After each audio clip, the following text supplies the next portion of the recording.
Interpretation of Rashad Khalifa.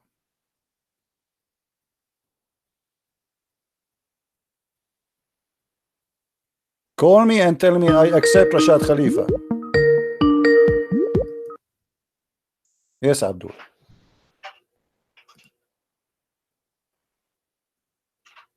Hello. CP. Yes, Abdul. How you doing? I'm fine. Let me plug my headphones in. Give me 1 second. Can you hear me? I hear you.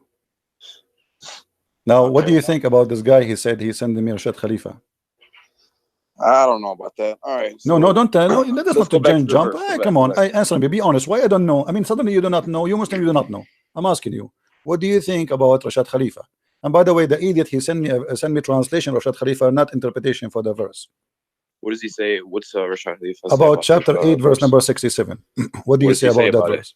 What do you think about Rashad Khalifa first? Is he a Muslim? Is he a Muslim? I don't know about his specific interpretation of that verse. He don't have interpretation. This guy, he's an idiot. He just made translation. This is not the question. Let's go back to the verse then. Okay, I'm asking you now, what do you think about Rashad Khalifa? I don't know. If you don't know, I will hang up on you. You are being no, don't hang up. Now. Come on, let's talk about the verse. Okay, so don't tell me I do not know. What do you think about Rashad Khalifa? What do you think about Rashad Khalifa? Let's talk about the verse. Come on. Okay, no problem. We are talking about Rashad Khalifa first. We have his Quran. Come on. Why do you accept Rashad? Do you accept? Why Muslim? They brought for me Rashad Khalifa. Now they don't want to talk about Rashad Khalifa. Let's talk about the Prophet. We are talking about Muhammad in the same time. Do you accept Rashad Khalifa? Either you say yes or you say no. I don't accept. No, I don't. You don't. Why don't? Okay. Why you don't? Because I only accept authentic. Why he's not authentic? Why he's not authentic? Because there's some people who accept him and some people don't. But okay, is he a Muslim for you? He claimed to be a messenger of Allah. That's between him and Allah. No, he claimed to be a messenger of Allah. Is he a Muslim? No, I don't accept that. No. Okay, so he is a false Muslim, correct? I can't say. I'm not Allah subhanahu wa ta'ala. Okay, you are not Allah subhanahu wa ta'ala. Okay, so your brother, he was trying to fool us saying Rashad Khalifa. Now, we go to the verse, no problem. Okay. The verse in the front of us, chapter 8, verse number 67. What do you say about it? All right, let me, I'm going over to YouTube.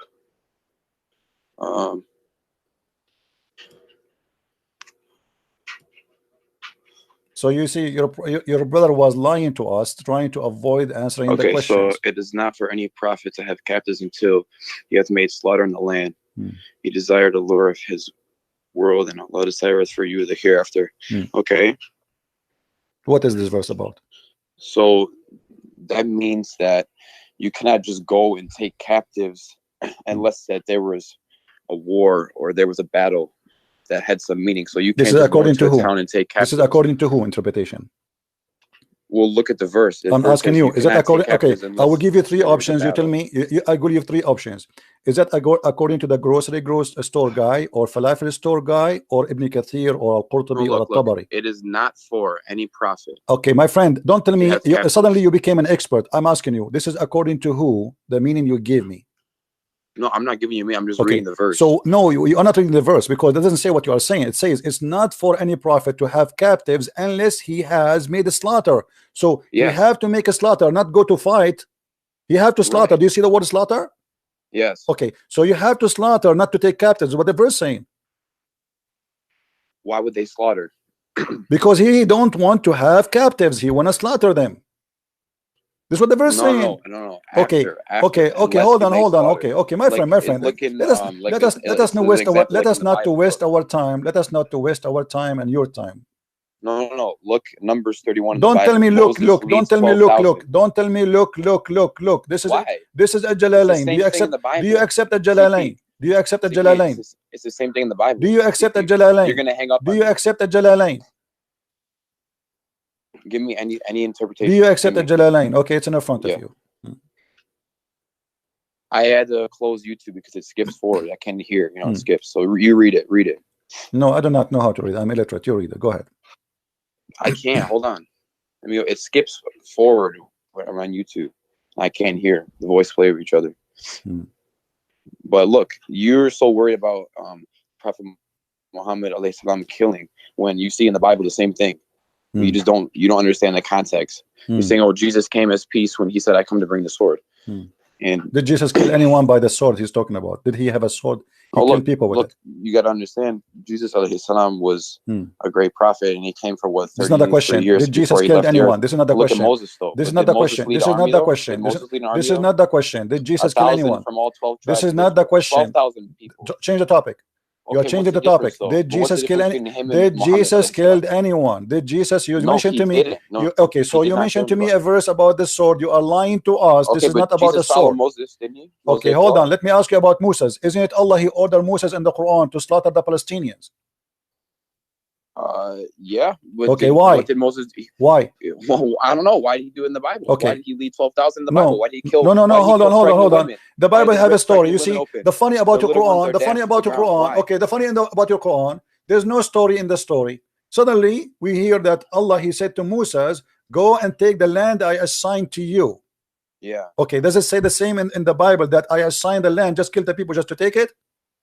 Yes, it does. Okay. Go read Numbers 31. Go Okay. read it. Read the verse. Pull it up. Okay. Read the verse. Read the verse, and let us read together. Go ahead. Yeah. And I will show you the verse in the Quran. Hold on.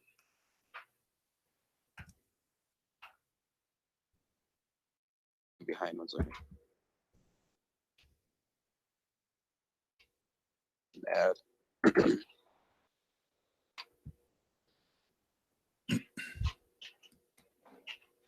Okay.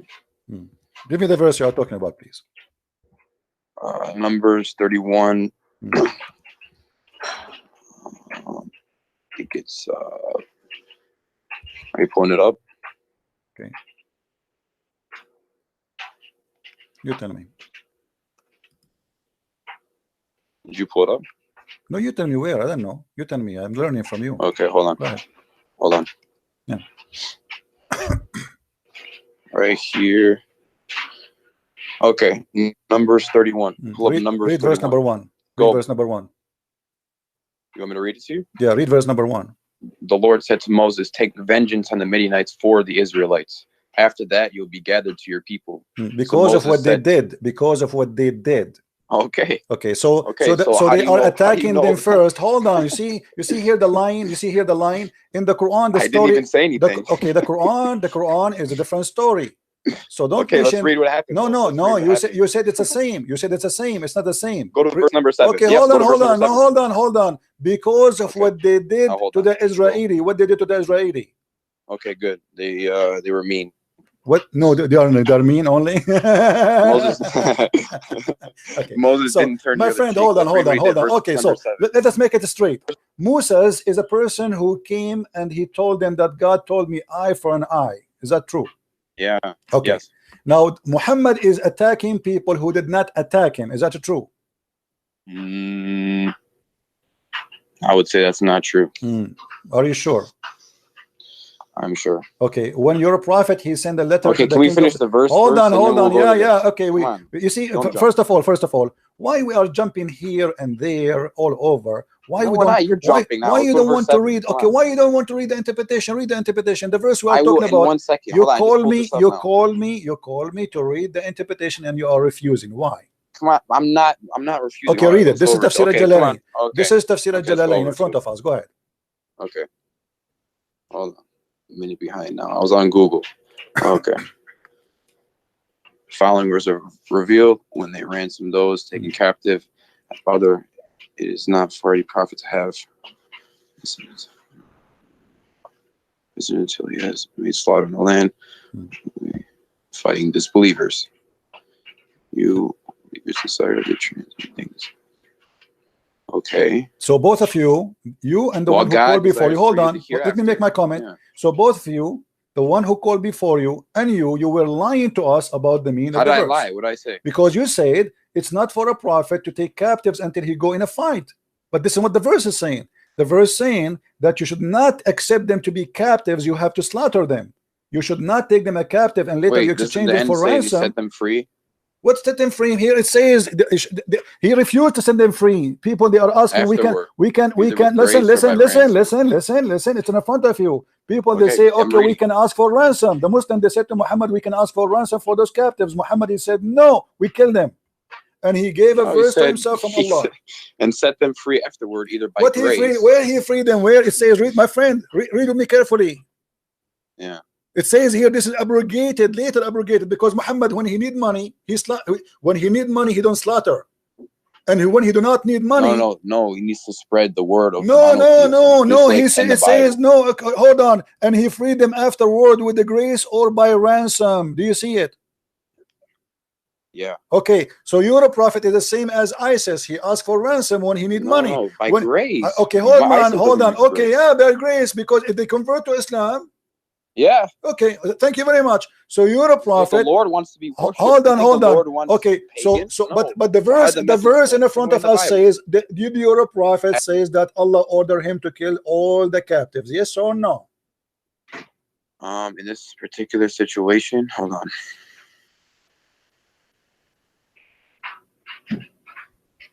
Not everyone, because they had the captives. Look, some were set free by grace. He killed the captives. This is what it says. He don't want to take the Muslim. They are saying we can make money from this. Muhammad, he said to them, Muhammad always he used Allah as a puppet. When he wants something to happen to silence them, this is what happened. So the Muslims, they used to capture people and then release them for ransom. It's a great business. So now Muhammad, he is afraid if he release them now and he do not need money. Why am I going to free them? Those are my enemy. Let me kill them all. So he killed them all. Where does it say he killed them all? It says it's not allowed for a prophet to release for the sake of ransom. He have to make a slaughter. Read carefully with me. I don't know. It's not allowed for him to take captives. What does that mean? It means they are captive, but we cannot. It means we cannot keep them as captives. We cannot keep them as captive. We cannot. No, they are captive already. It says the following was revealed. Read, my friend. Read. When they ransomed those taken captive. Do you see they are already captive? So when they ransomed those who they are taking captive at Badr, it is not for any prophet to have to take ransom until he slaughter. It's not time for ransom now. Now it's time to slaughter only. So we slaughter them all.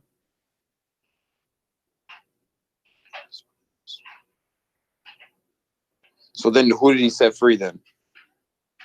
This is later, different fight, different time. What do you mean? They are saying later this verse is abrogated. This is abrogated. The verse abrogated by time, maybe a few years after. Abrogated. What do you mean? What do you mean? Friend, it says hold on. Free? It says the Almighty God abrogated by his words, and he set them free either by grace or ransom. And he said to you 474 question 7. So quotation 474. So he got money. So later, oh my friend, later there's verses came because Muhammad he changed his religion depend in the situation. And he claimed always that Allah he changed rules, right? So now it says it clearly. What about we show you Ibn Abbas? I mean, why Muslims are going in denial? It's not for any prophet, not a proper for any prophet to have captive. Do you see it? Yeah. Okay. From among the disbelievers until he has made the slaughters. So until he conquered the land. So conquering the land have to happen by slaughter, not by taking captive. Yeah, look, until he conquers in the land by means of fighting. Read. Okay. And then it says, so, and you desire to lure for this world by taking ransom from a prisoners. Okay. This is what the Muslim desire. They desire to take ransom. Muhammad don't agree. Okay, can I ask you something? Am I wrong? Okay. It says here, until he conquers in the land by means of fighting. So when you fight, it's one against someone else. It means someone's fighting you, you fight someone. So until that happens, you can't take any captives. Meaning I can't just go somewhere in a town that's innocent and go take innocent captives. That's a lie, my friend. Someone's gonna fight me. That's my friend. That's my friend. That's my friend. That's a lie. They are already captive. They are already captive. My friend, why you don't read? Are you blind? It says clearly. It is not a proper. It's not a proper for a prophet. For a prophet to have captives from among the disbelievers until he had legislator, until he conquer in the land by the means fighting. He desire to lure in the Lord by taking ransom for prisoners of Badr. They are prisoners of Badr. This is about specifically about the prisoners who already they are prisoners. They are prisoners of what? Of the battle of Badr. Muhammad saying to them, We are not going to accept them to be captives. We have to slaughter them. You want ransom? I don't want ransom. And he gave them this verse.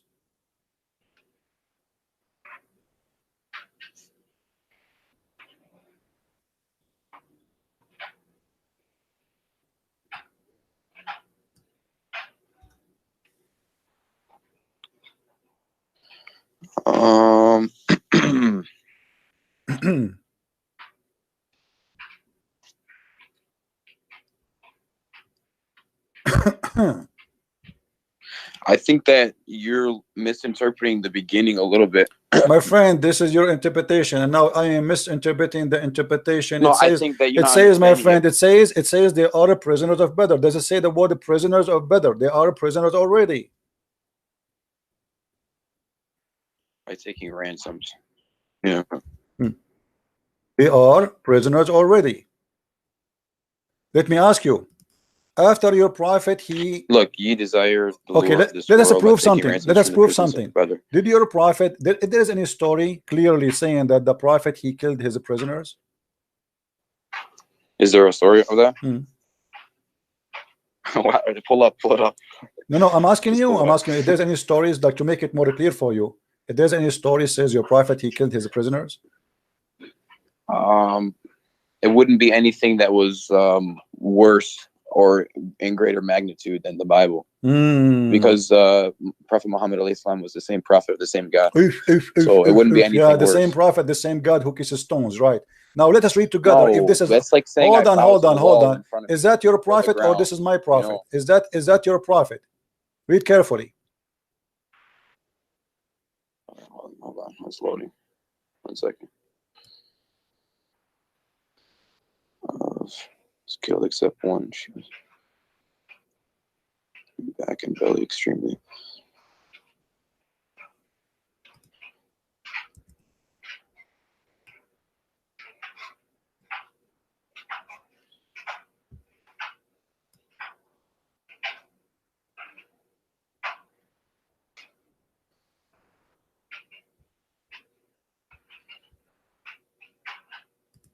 I did a new act, she said.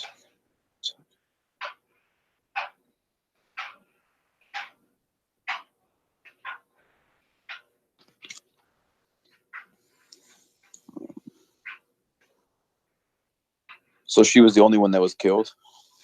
This is another question.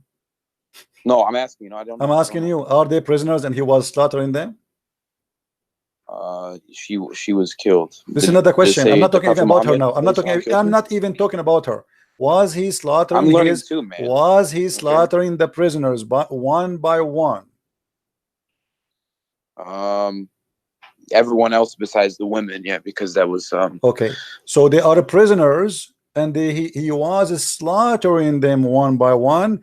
And this poor woman, she was watching her tribe being slaughtered, and she went crazy. Why you're a prophet, he slaughters the prisoners? You just said to me that it is not true, the prophet he slaughtered prisoners. Well, what time was this revealed around? I don't care. This is now. Come on. Let's be honest. You see, I'm trying to find an honest Muslim when he speaks to me. Find the same thing. Okay. Hold on. We don't understand it. We see killing. Don't tell me understand. Don't tell me understand. They are prisoners of war. If you look in the Bible. Hold on. Okay. No, okay. You can show me from the Bible as much as you wish. Show me where the prisoners. No, you don't let me. No. You asked me to read number. I showed you that you are wrong in number. It says no, due to them. Didn't finish reading it to you. It says do to them as they did to you. But let me read it, though. Hold on. Read it? The Jews, in the first verse it says that. In the first verse it says that. Because you'll never find Quran. You'll never find any hadith like this in the Don't change it. You are, all what never. I'm saying. You are trying to change the topic. This is the whole. I'm telling you the same thing. This is the it's not the same. No, it's not the same thing. It is You'll not. Never find this, my friend. Okay, then I'll read this, and you pull up a verse from the Prophet Muhammad. My friend, hold on. Why? Let me read this, and then you pull me a verse up. You can read as many as you wish. Okay, then let me read it now. Stop playing games. First of all, why you would lie to me? Why you would lie to me, saying to me it doesn't say. It doesn't say. No, you are the one getting busted. Okay, why let me read it right here then. Why you said he did not kill the prisoners? Why did lie to us? He did kill prisoners, just as Prophet Okay, Muhammad no. did. So But you now don't he understand the did. So now, situation. okay. You So don't now he understand what agree happened. he You don't did. understand Okay, who these why he people killed were. this woman? Why he killed this woman? He killed one woman. One Why woman. he killed? Why he killed her? I don't know. Let's read For this she one is here now. laughing. They fought against Midian as the So Lord according to commanded Islam, Moses. if somebody is laughing, you kill him. If she is a woman. No, that's not what happened. So this what happened. Read it. No, but that's not. It's not how you're taking it. You tell me how you're it making is. it seem like, No, oh, you she's tell some me. innocent No, woman you and tell she me. laughed Tell and me. then they Okay, killed her. you tell me That's what not how it happened. You tell me what happened. Okay, let me go back to it 1 second. And I got this verse in front of me. You're gonna let me read it after or no? You can read as many as you wish. I know I can't. You don't let me. Okay, well, my friend, why you don't want to tell me why he killed? Okay. So first of all, we read no woman was killed. Okay, so no woman besides this one. Let's read why she was killed. She was laughing, right? She was talking and laughing. She was laughing while her people were being killed, and you're acting like she was in terror. What was she laughing about? Because her family are being killed. She went mad. She's laughing. It's funny. She went mad. Obviously, she is in drama. Or was she crazy? Was she a crazy woman? Okay, so you are saying know? to me, if somebody is a crazy, if a woman she is a crazy, this is the mercy of the Prophet. He killed her because she's a crazy now. Well, I don't know what was happening, but she I was am laughing, asking you, so my she friend. clearly didn't care about what was happening. No. You see, you are trying to avoid. I'm not avoiding. Okay, so why he killed her? I'm asking you why he killed her. Why he killed her? What she did? Okay. A man called her name. Where is so and so? She said.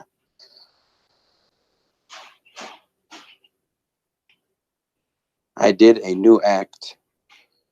What is that supposed to mean? She said. The man took her and beheaded her. Who's beheading her here? A Muslim. One of the companions of Muhammad, the holy prophet Muhammad and his holy companions. Alayhi salatu wassalam.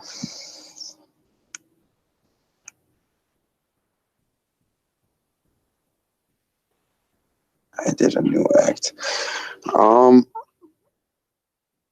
Yeah, he beheaded her, but I don't know what I did a new act. I'm stuck there. What does that mean? She's going. You know, imagine, my friend. Imagine, God forbid, somebody is killing all your family in front of your sister. Isn't she going to go crazy? My family are not like those people, though. Oh, your family are honorable people. Well, I'm just saying this. They're not like those people. Why they are not? Why they are not? They are not a human. So your family are a human. No, those are animals. I'm not saying that those people are not human. So what do you mean? So what do you mean? She is a Jewish woman. She worship God. No, she wasn't Jewish. Those are Jewish. Don't you see? It says Bani Qurayza. Yeah. Okay, Bani Qurayza are not Jewish now. Since when? Okay. Well, this one woman, whatever happened with her, she was killed. Okay, based on they only killed one woman there. Based on Islam. Based on Islam, should Muhammad be killed for this crime? For Muhammad should be killed for this crime? No. Why? Okay. Let's go back to this verse. This is why. Okay, look. These are the same type of things that were happening in the Bible. Look, don't change the topic. Don't change the topic. As the Lord commanded Moses. No problem. The same as they did to them. They did to them. No problem. Okay, and killed every man. But here, in Bani Qurayza, they did not take any slave women from the Muslims. Okay. Look. They did not rape any slave women from the Muslims. Hold on. Don't change the topic. Now, of Midian. You're a prophet. He killed the women who she is laughing. Should your prophet being killed according to the Sharia law? No. Okay, isn't it you Muslims who says to us that the Quran says that if a man he killed an innocent person, he should be killed? She was an innocent. No, why she's not innocent? Why she is not? Why she is not? Because she was killed. That's why. Why she's not innocent? Muslims don't kill because the Muslims don't kill innocent people, and she was killed, so she wasn't innocent. Here we go. But you don't believe. But you don't believe it. Hold on.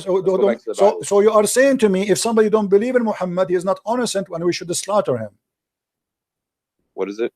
No, you just say it. You're just saying that woman that was killed, she was not innocent. Why she's not innocent? I'm asking you why she's not. Because she did a new act. That's what she said. Then you actually laugh. Huh? Then you actually laugh. No, that's not what it means. No. Let's go. Come on, let's go to the Bible first now. Come on, let me Abdul, read it. I listen, got it right listen, here. listen. No, you are trying to. Why ju- you are not? You said trying. I can read I it. answer you about the Bible. You are trying just to escape. You are But no, just. I'm You are trying to show desperately. you where No, same no, thing there, no, no. You but are you don't trying to accept it. escape. You are trying to escape. Okay, Just so you want because to. Jesus, Okay, hold on, peace hold be on. upon him, You are didn't saying do to it, me. now Okay, let me nobody ask you. else Let in me the ask Bible you. did. Do you believe in the Bible or in the Quran? Of course, I believe in the Bible, but I don't believe in the man-made parts of the Bible. No. Okay, There's no. some I want to some are ask you. more I want to clear than ask you. others. Be honest with me. Either you say I Yeah. believe in the whole Bible, or you say I don't. Either the Bible is not accepted or accepted. Do you accept the Bible? That's not true. That's not true. There's some parts in the Bible where you can clearly see that How- it came from the Lord. Okay, hold on. Who is you to decide which is the part, which is not? Well, like you Christians say, you have the Holy Spirit. Which one? Do you I have? have do the one you true have the God Holy that Spirit? guides You me. have the Holy Spirit. So You have the Holy Spirit. I have So- the one true God that guides Okay, me. so how Muhammad did not recognize the satanic verses? Then you look like you are better than your prophet. Well, Muhammad, he received there's satanic strong verses. evidence saying that those satanic verses Hold never on. happened, and that was a later invention. No. There's Hold strong on. evidence for it. You just said Just to like me. you're going to give me You evidence just that they're said to real, me. I You can give just you evidence said that they're to not me. real. You see, hold on. You just said to me. You can recognize what is true in the Bible, what is not. Yeah, but you have no proof that that even happened because there's strong evidence that that was a later invention. What do you that mean? Never even happened. What do you mean not happen? What does not happen? Those verses. I know what you're talking about. So the Strong Quran is evidence lying. to say it So never even the happened. Quran lying. Huh? So the Quran is lying. No, it's not. How come? The Quran is saying Allah will delete what shaitan he throw. If shaitan he throw nothing, Allah will delete what? Wait. Say it. What? Allah said. Oh, what are you talking about? I'm sorry. I thought You said to me that this is nothing. The satanic verses never happened. So Allah will delete something never happened. Pull it up on the screen. It's in the screen. Okay, hold on. I'm going to it now. I'm behind. I was on Google. I'm sorry. Hold on.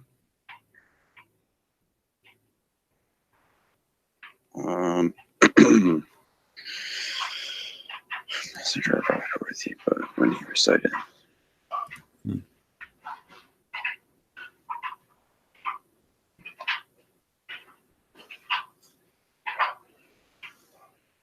Okay. Never sent we a messenger or a prophet before thee, but when he recited the message, Satan proposed opposition in respect of that which recited thereof.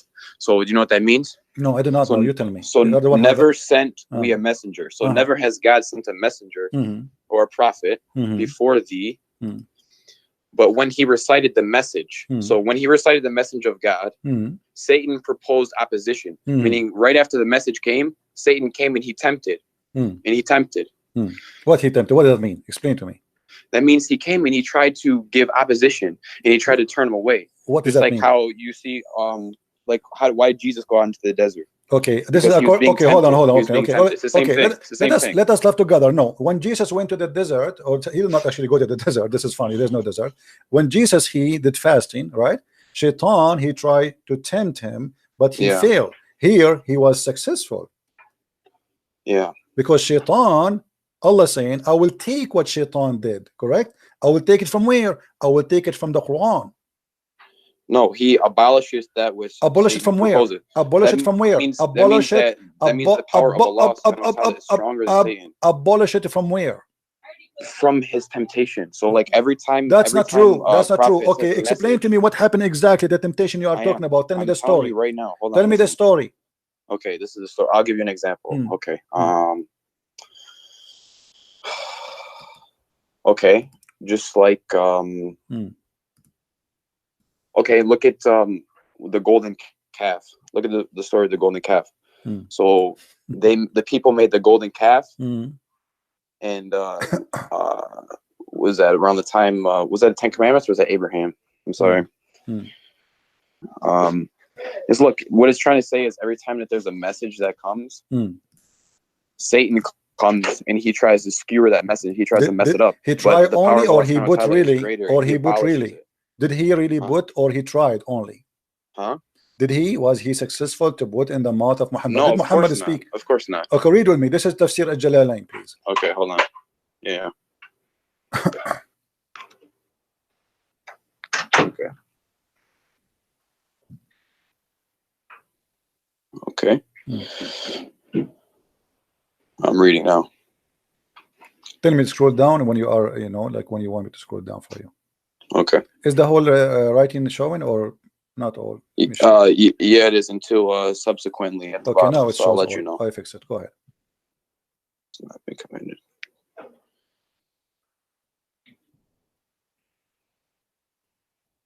Can you read loud, please? Yeah, sure. Go ahead. This is a prophet who has been. Oh, I'm sorry. And we did not send before you any messenger. This is a prophet who has been commanded to deliver a message. One who has not been commanded to deliver anything, but that when he recited the scripture, Satan cast into his recitation what is not from the Quran, but which those to whom he, the prophet, had been sent would find pleasing. The prophet had, during an assembly of the men of the Quraysh, after reciting the following verses from Surah Al-Najm, have you considered Manat, the third one, had as a result of Satan casting them into his tongue without the prophets being aware of it. The following words, those are the high-flying cranes. Okay, indeed their intercession is to be hoped for. So they, the men of the Quraysh, were thereby delighted. However, later informed him, the prophets of this, that Satan cast onto his tongue, and he was grieved by it. Okay, what is this from? This is a Jalalain. So Shaitan, he cast on the tongue of your prophet. He cast, and he cast satanic verses. And then Jibreel, he said to him, he came to him after. Jibreel, however, later informed him, the prophet, of that Satan had cast into his tongue, and he was grieved by it. Do you see it? So you said to me, he tried to tempt. What's that? You said to me, 19 to 20. What is that there? What? 50 right there, right after it says Al-Utsa and Manat, the third one. Yes, it says 53, 19 to 20. What's that from? This is different. The chapter of An-Najm. So your prophet was reciting chapter. Can you go to it? No problem, but let's stay here first. Let's go to that chapter of An-Najm. You can go. That have nothing to do with this, because supposedly this is taken from there. He's reciting to you that he was reciting An-Najm when this happened in this verse. That's all. There's no point of reading that verse. I mean, he did read it for you. It says, while he was reading that, do you consider the Lat and Al-Manat and Al-Uzza and Manat the third? Then this is chapter 53, verse 19 and 20. He added, as a result of Shaitan casting them into his tongue without the prophet being aware of the following words. So Muhammad, he said that by his tongue. Those are the high-flying crayons of Al-Gharaniq, Al-Ula. They are the high goddess, and indeed their intercession is hoped for. So your prophet in this moment, he worshipped the three daughters of Allah, and he ordered his followers, including the whoever watching, that it's a must to ask them to intercede to Allah because they are his daughters.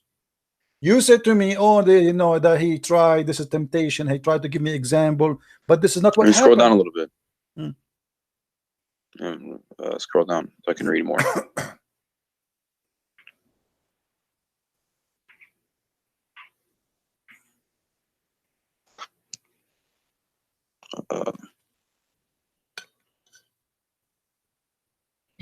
Okay.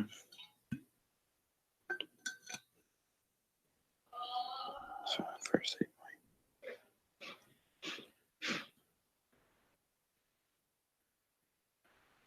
and by the way, just to show you how the Muslim they lie, I'm not talking about you now. The Ibn Kathir in Arabic is totally different from Ibn Kathir in English. They took the whole story off. If I show you right now Ibn Kathir in Arabic for the same story, you will see how the Muslims in the translation into English, they deleted the whole story. It's not there. So now what do you say, my friend? Did your prophet receive satanic verses and he did not notice?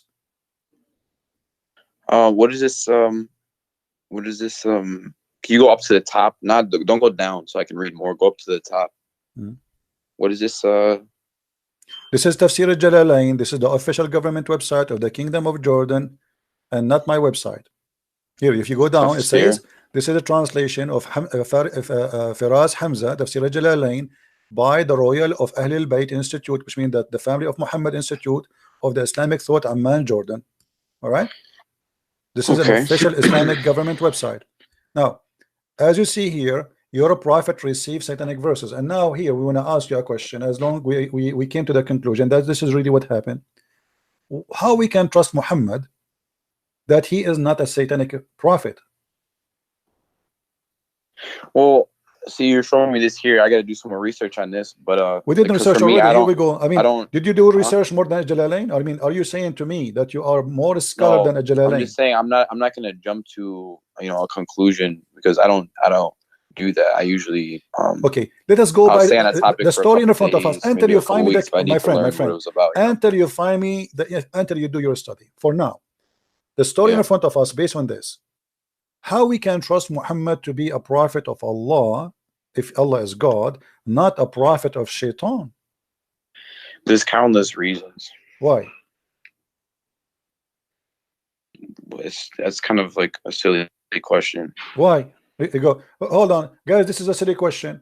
If we have a proof from Islamic reference, even from the Quran, that Muhammad he received satanic verses, and then you are saying to me it is silly to think Muhammad is a satanic prophet?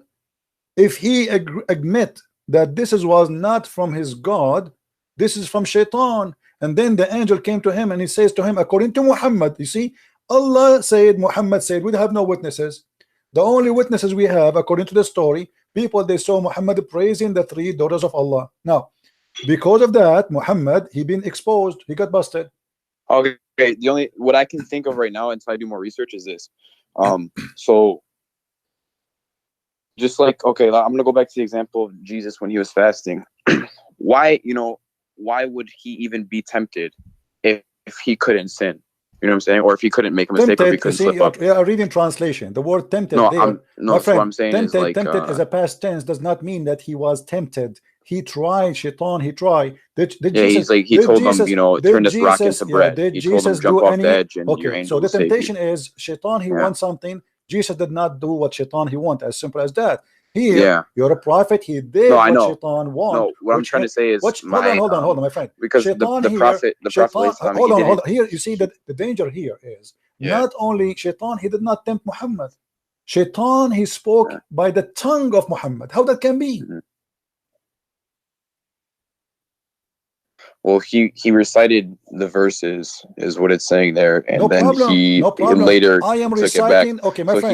He affirmed that it wasn't. Let us say I'm reciting the Quran, my friend. I'm reciting the Quran, and I am a prophet. Then how Shaitan can control the tongue of a prophet, not the tongue of anyone? How he can do that? Maybe it was done to him to show that he was human. I don't know. You know what I'm saying? Okay, I can't give you an answer right now. I will give an answer. I will give an answer to prove to you that Muhammad is a satanic prophet. Read with me carefully what we will show you in the screen. Okay. The Quran said that Shaitan has no authority except those who follow him. Shaitan have no authority over Muslims except those who follow Shaitan. Do you see? Hold on, English. You mean English? Yeah.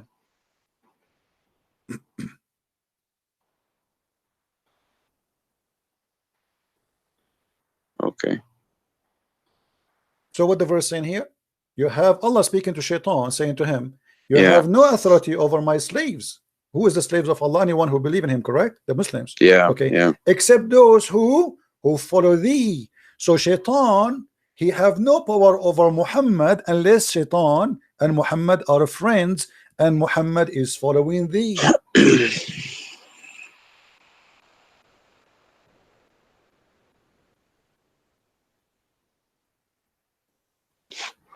No power over any of them, save such of those who has followed thee. That's problem here. That's disgusting. That's crazy. No, I see where you can see a problem there, but so you don't see any type of way that you could work yourself through this situation to see how he's a prophet of God. My friend, hold on. I mean, why are you are an adult? Because see, no, because I'm what I talking see to you. you're doing do you know why I did for not the hang up on you reasons. until now? Usually, Because hold on. You're intimidated. Do you know why I don't hang up with you? Because usually I lose my patience with Muslims and I can't take it no more. The reason I find in if you are like more reasonable than the rest. You try to trying. You try to hide the stuff, but you are still, you have some honesty on you. I feel it.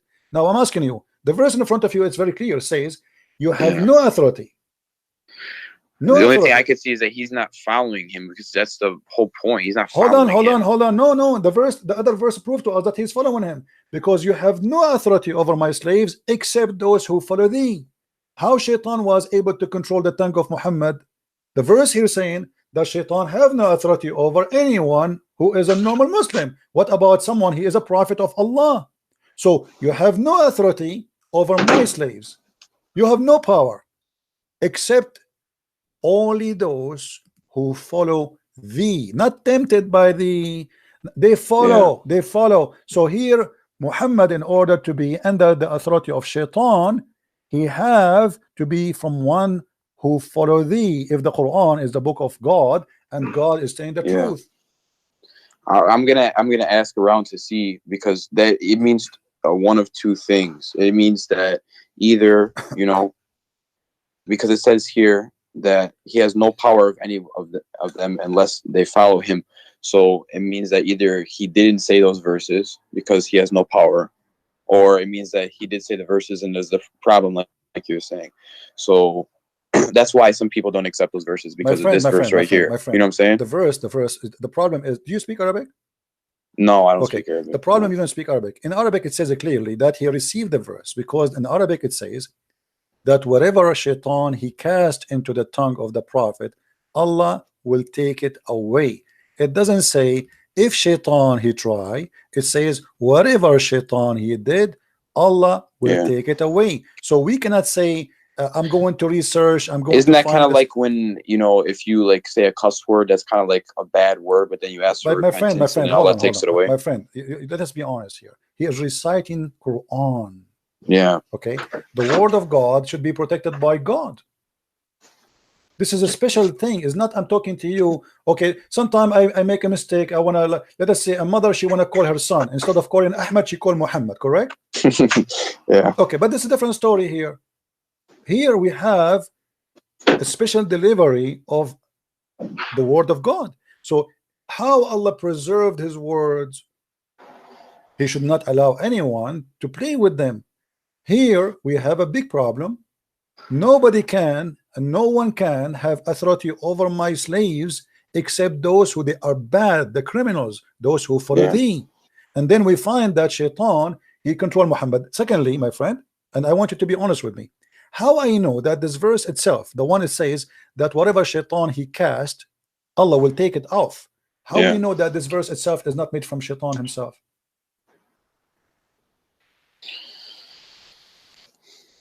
Because to make us comfortable now, okay, here we go. You got me busted. Obviously, this is Saint verse. So let me make a verse for you, and I will say whatever he said, I will take it off. How we know that this is not this one, even this one is not from Shaitan, just to make me relax and say, don't worry, be happy. The Shaitan, yes, he cast in the mouth of Muhammad, but we will take it off.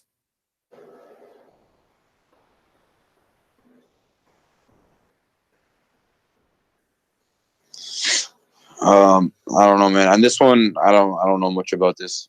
Okay. This is my first time taking. I'm just walking with you step by step. I'm walking with you step by step. Now listen to this.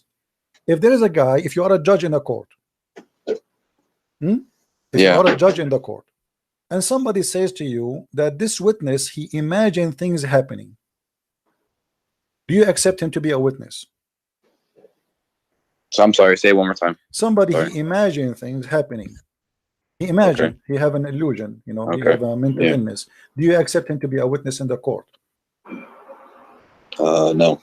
Why? So he's like schizophrenic. Okay, so isn't it your prophet? He's suffering from the same issue according to your prophet? No. Read the hadith with me.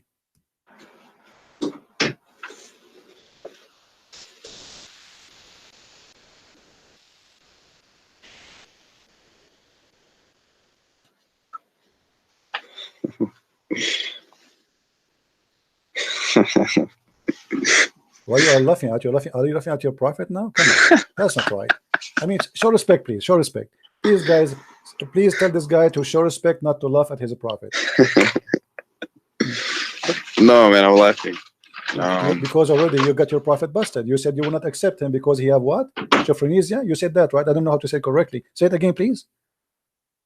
How you say that word?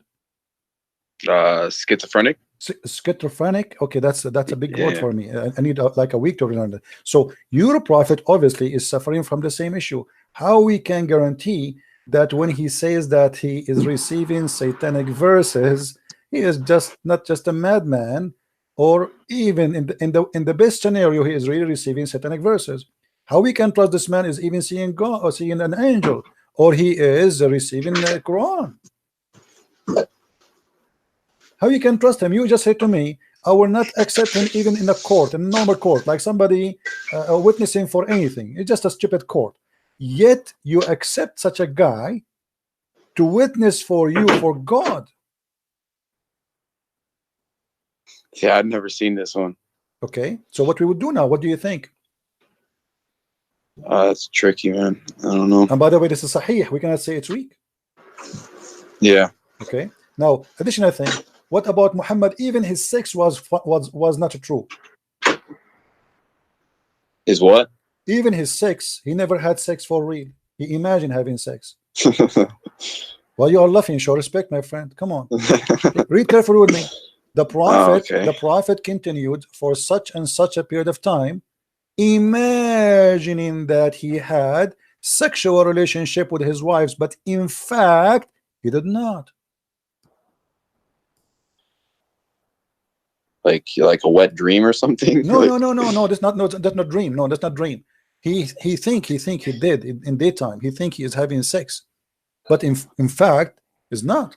Hey, does this have a number? Just oh yeah, sure. Here we go. I will give you just so I can like screenshot it, you know? Yeah, no problem.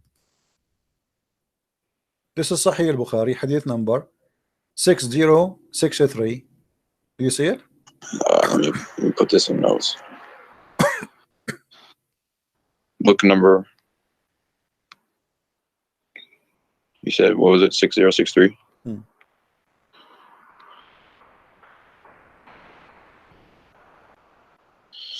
Okay, so now what we would do, my friend?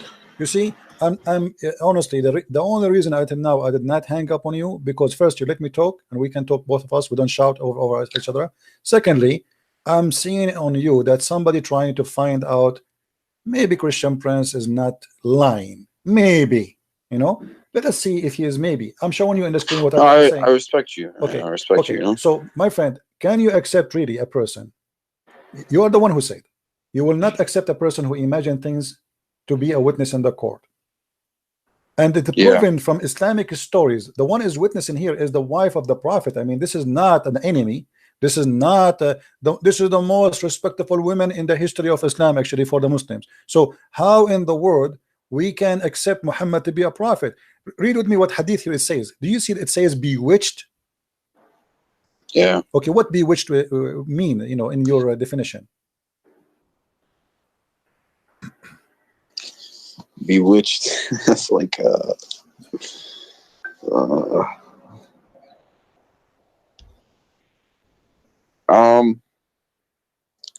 what website is this? This is sunnah.com. Okay. Bewitched is like possessed, I guess. Okay. What possessed mean? I need your help, my friend. You see, English is not my first language. It's kind of like controlled by a force, yeah. By evil, magic, evil, right? By evil, correct? By evil force. Yeah, I guess so. Okay, evil force is what? Isn't it satanic? Yeah, evil force is satanic too. But isn't it that verse says that you have no authority over my follower except those who follow thee? Yeah. Okay, how Shaitan was able to control Muhammad. So Shaitan proving from Islamic resource that Shaitan controlling Muhammad, not only his tongue, his brain, to the point he imagined, he is a delusionate, and he imagined things happening, but in fact they never happened. But the Quran confirmed, if the Quran is the book of God, then the book of God should be saying the truth, and there's no exception. No authority you have speaking to shaitan except those who follow thee, and those who follow thee, they will go to where? They will go to hell. Do you see it? Yeah. So based on these verses, until now Muhammad is going to hell guarantee.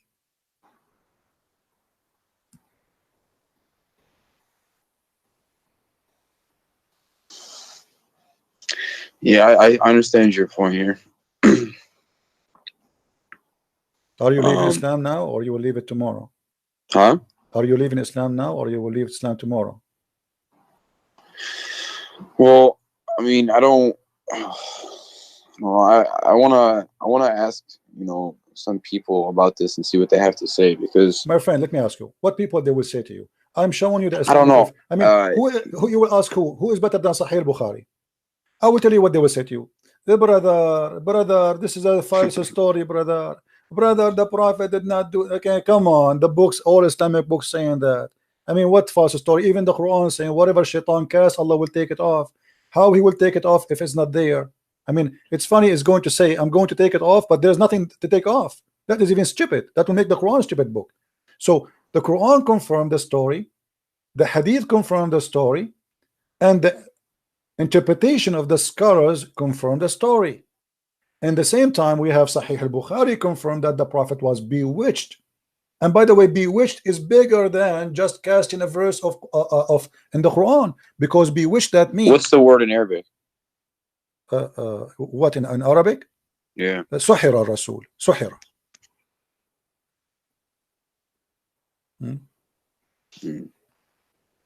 Right? So here we have a bigger problem.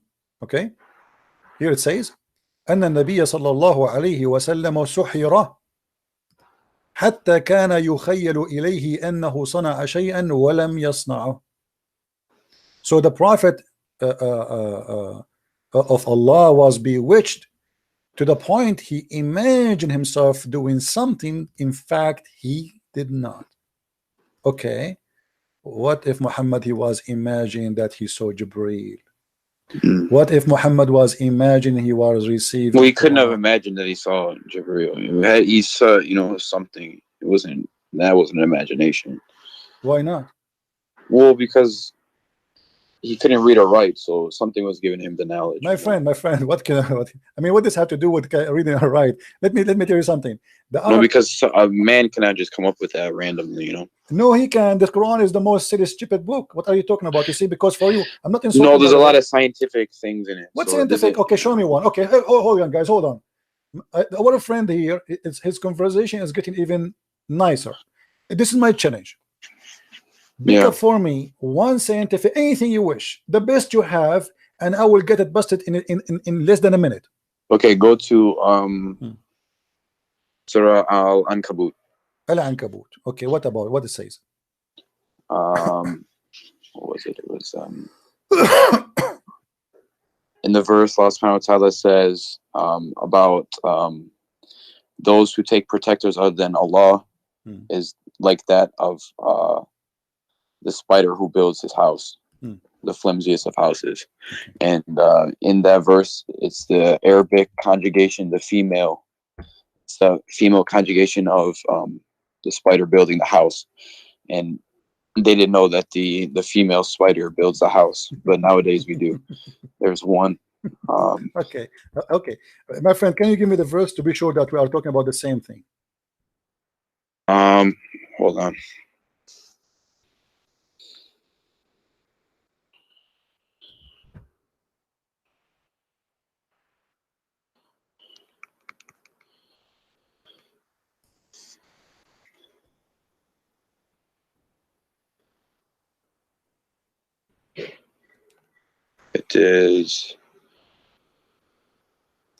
It's Quran 29:41. Okay, it's in front of me. Where it speak about the female ankabut. I want to see that. 29:41. Where it says the word female ankabut. Where they got you? Who is the liar who said that to you?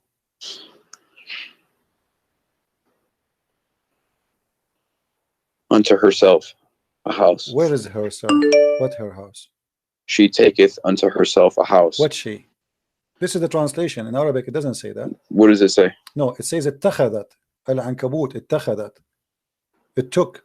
My friend, in Arabic language, this is how silly the liars who lie to you, my friend. In Arabic, we say to all spiders, we call them Ankabut. It doesn't matter it's a male or a female. The same as the ant, we call it Namla. You understand me? Yeah. The same as Nahla, which mean bees. So there is certain insect, we call them, this is an Arabic word used by have nothing to do with male and female. So they lie to you and they make it a miracle. In fact, it is a mistake, and I will show you why it's a mistake. It says the likeness of those who choose other patrons, then Allah is the likeness of the spider when she takes, according to the translation, into herself a house, and Lu, okay, and the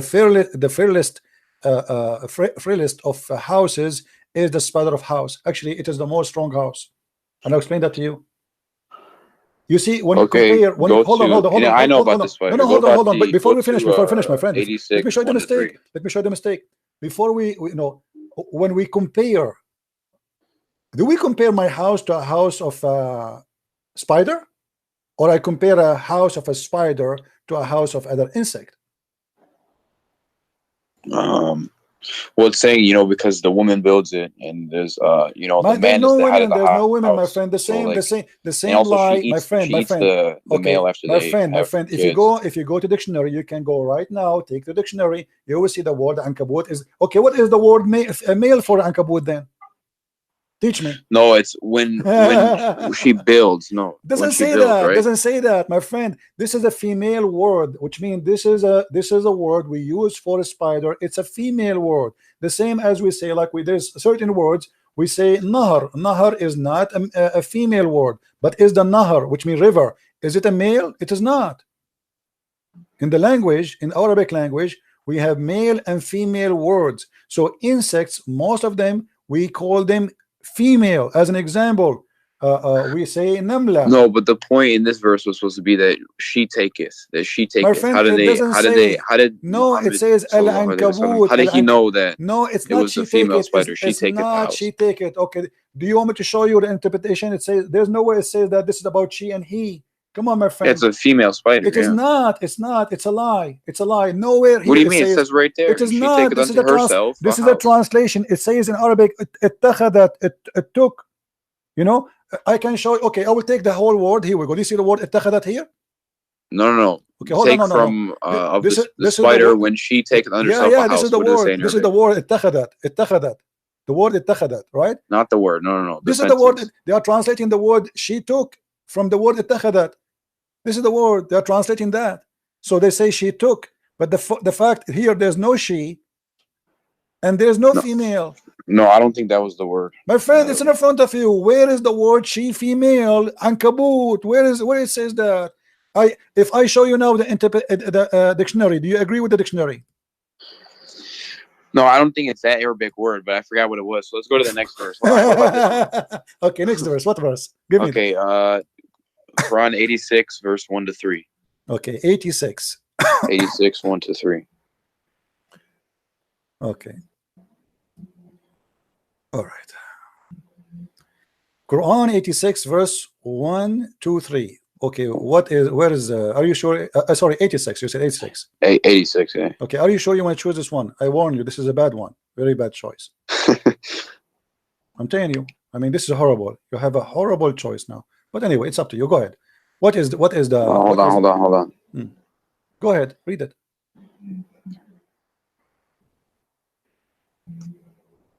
No. This is the same verse, my friend. It says that the women, she have a sperm coming from her ribs, and the man have a sperm. Hold on, well, you mentioned it. Let's stay here. No, I give you the wrong verse. Okay, my friend, hold on. As long we are here, this is the same verse saying that the women she has. No, but did you know that actually the ovaries and the testes are actually up? My friend, what they're ovaries? Up between the ribs before they drop. See, the Muslim, they are lying to you, my friend. This is about the man and the women. And who knows the Quran better than the Prophet? Tell me, who can explain the Quran more than the Prophet? Do you know? More than him? No. Okay, what if I show you what the Prophet explained this? This is about Tariq. You know Tariq, the star? But even this one is a mistake. How? Okay, because simply Muhammad, okay, you see, what the problem is, the Muslim, they You know what? Can you pull that one okay, up? hold on, okay, let us go, no problem, here we go, chapter 86. Here we go. Yeah.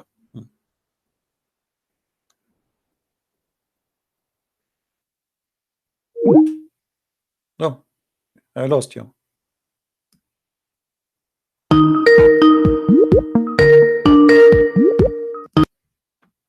Sorry. Okay.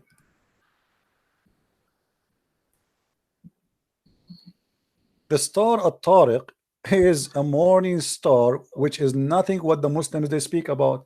The Muslims they say no, it's the knocker. It's like the knocking. No, actually, At-Tariq, yeah, my it's friend, like a At-Tariq. Do you know what Tariq mean? The one who knock at the door, the visitor. yeah. Yeah. Okay. Yeah. So Yeah. At-Tariq in Arabic have nothing to do with what they say. Here we go. It's in the front of you. Do you see the interpretation? Yeah. Is it the morning star? Oh, it's the morning star. Yeah. So why they are lying to you? Suddenly they change it. They find something. I thought it was the knocking star. See, no, it's not. It's you see. Let me tell you something. All those articles, you can go read my book, Quran and Science in Depth. I get them busted all. So they lie. They take. Give me 5 seconds. I'm unplugging, putting my charger. 1 second. All right. So as you see, everything you give me another one. Let us switch to something else. I will keep going with you. Maybe you can find something finally, maybe something truthful. Not all of them, they are lying. Speaker. Different one. Give me a different one. What was it? Give you another one? Yeah, give me. Maybe because until now, all what you said to me, it turned to be false. Okay, how about the center of the earth is made up of mostly iron, a little bit of nickel. It's made of mostly iron, and then the center of the Quran is verse? Al-Hadid. What verse? Huh? What verse? Chapter 57 is Al-Hadid. It says what? Huh? Explain to me what it says. So Al-Hadid, that's iron, right? So meaning that the creator, the center of both of creation, so the center of the book, where it says and that? then the center of the earth, where it says that exactly? Iron. Do you know? No, it's the name of the chapter, because there's 114 chapters. I know, but half of 114 is 57. Where it says that is center of the earth, where it says that? Oh, the center of the earth is. Look it up. Google. Where in the Quran it says that this is the center of the earth? Where it says that? Well, no, it's the center of the Quran and then the center of the earth. They're the same thing. What center of the Quran? This is not the center of the Quran. How that can be center 57. of the Quran? Oh, hold on. Okay. Do you know mathematics? Yeah. Okay. The Quran is how many verses? It's 114 chapters. Okay. What is the middle of it? 57. No, that's not true. Let me teach you. What do you mean? Let me teach you some mathematics, my friend. Half of 114 is 57. No. Here we go. You see, when you say okay. First of all, the Quran, which is you have today, the numbers have nothing to do with the Qurans of Muhammad. If we go to according to Revelation, is it going to be the same? It's not. Have you ever heard that the Quran you have today is not according to Revelation? Yes or no?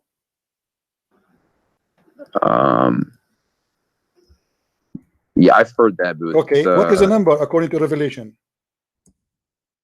But then, even if they put it together like my friend. This is Uthman. The people who work for Uthman, they put it this way. So, are you saying to me that the one who put it, they better than Allah? Because Allah, He put it in different order. You Muslims, you change it, and now you are saying to me it is in the half of the Quran. Yeah, but how do you know that they didn't put in the order that Allah wanted them to? No, that's mean they are prophet too. That's mean they are inspired by Allah and they are prophets. That's well, inspired, but not prophet. That's mean they are prophet too. Now here we go. This is the Quran according to Revelation, and let us see where is the chapter of Al-Hadid. The chapter of Al-Hadid. Here we go. Let's go in here and search 57. Okay. All right.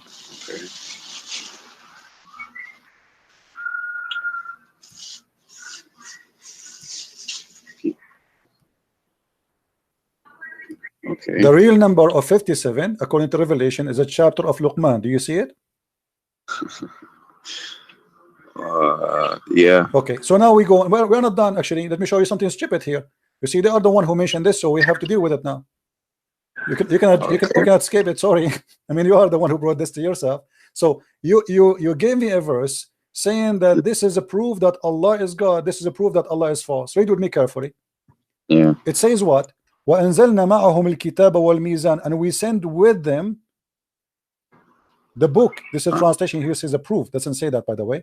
It say actually it says al-bayinat, yeah, which means like the clear evidence. Okay, and reveal to them the scriptures and the balance that mankind observe right measure, and he revealed the iron. The fact it doesn't say that. It says in Arabic وَأَنزَلْنَا الْحَدِيدَ, and we send down the iron. Yes. Okay. When he's yes. Okay, hold on. That's sent down. You know, iron doesn't come from the earth. You know, false. it takes like 150 million degrees False, to form iron. No, this is false. That's not what the science says. Science no, says, it's true. No, I know what the science says. You can search right. We can search right now on Google. According to Did science, you know we wouldn't have the friend, ozone layer, finish. we wouldn't have My the friend, Van Allen radiation let me belts, finish. no My friend, hemoglobin in our blood. My friend, we send down iron means that Allah sent it from the stars. Friend, hold on. According to science, and we can search right now in Google, and I will show you in the screen that according to science, that the crust on the crust, there's big percentage of the iron on the crust, not the earth. On the crust was coming as a meteor. But look what happened here. Hold on. What happened? It says we send you iron for mighty war. Hold on. What are you talking about? This is what the verse is saying. No. It says we send the iron for mighty war. Mighty power. No, it says mighty war. What are you talking about? Ba'sun Shadid, this is for war. Do you barely sent our message? Do you want me to show you the interpretation? Do you want me to show you the interpretation? That's mighty power. What are you talking about? Okay, let me show you the interpretation here. Go, let's see if it's true or not. You see, Christian Prince don't say things without proof. Chapter 57, verse number 25. Here we go. This is your official government website. Okay. Okay. It's about war. So that's mean the man was there first, and then the iron came. In the same verse, it says that we send down the books. So Allah, He always sent, and not only that, I will show you a verse saying that Allah, He sent down feather. I mean, chicken don't have feather. Yes, feather. I will show it to you. Okay, here we go. This is a chapter 57, verse number 25. And this but don't you understand what it's supposed to mean, though? My friend, I understand. Here we go. Okay, read with me carefully. Okay. Which translation? What interpretation you like me to show you? I don't care. You don't care? Okay, no problem. All right. And we send down iron. We caused it to be extracted from mineral ores, where in a great might, which may wage battle as many uses for mankind. Do you see it? So yeah. Allah saying that He sent you the iron so you can kill people. Now here, look what it says in the Quran. It says that we send down the proof, we send down the book, we send down the scale. Did Allah send the scale? No. And then he says, and we send down the iron. Anything Allah created, He say in the Quran, we send down. And I will give you the proof of that. They lie to you and they claim that this is about sending down iron from the sky. The fact, no. Let us see how we can prove that not true. If we go in the Quran,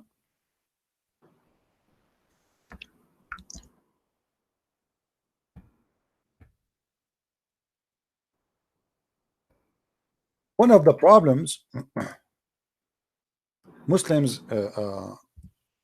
suffer from, but they don't know, they don't speak Arabic, you know. The Quran says we send down on them libas and warish. You have the verse up right now? Okay, I'm the website for some reason froze. Let me try a different website. Hold on.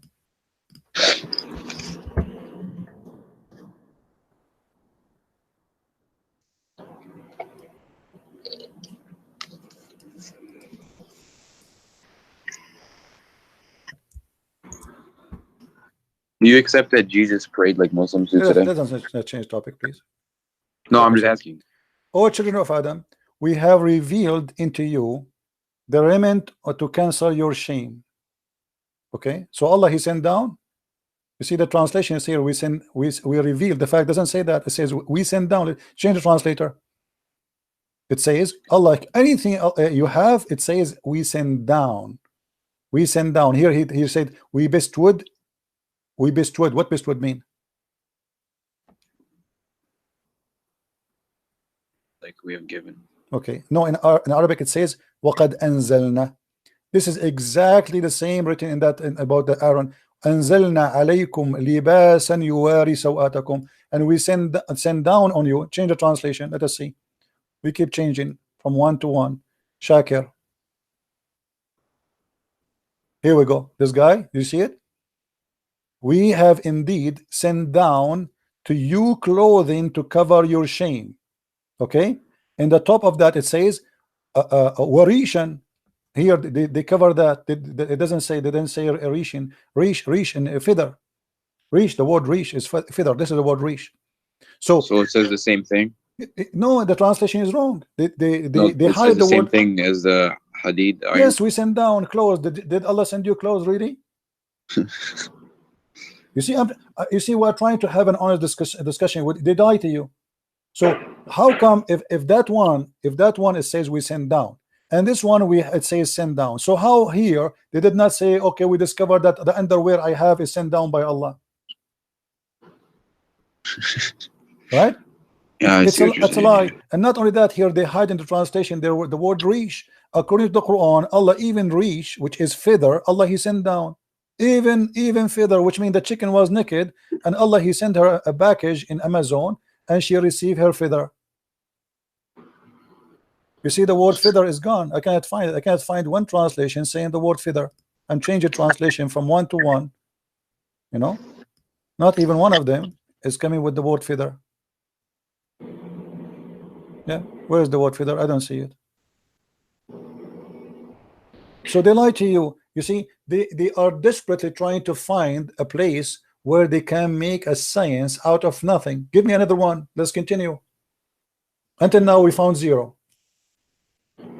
Okay, I gotta find the verse. I know which one I want to. Hold on.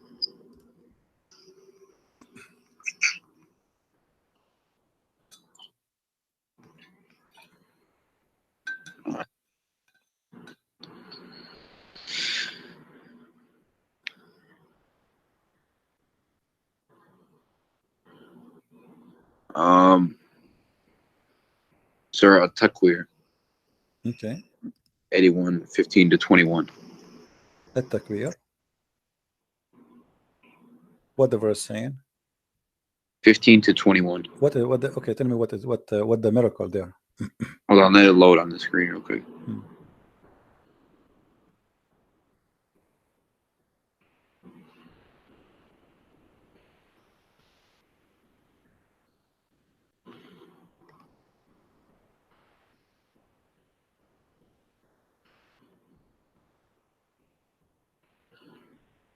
Okay.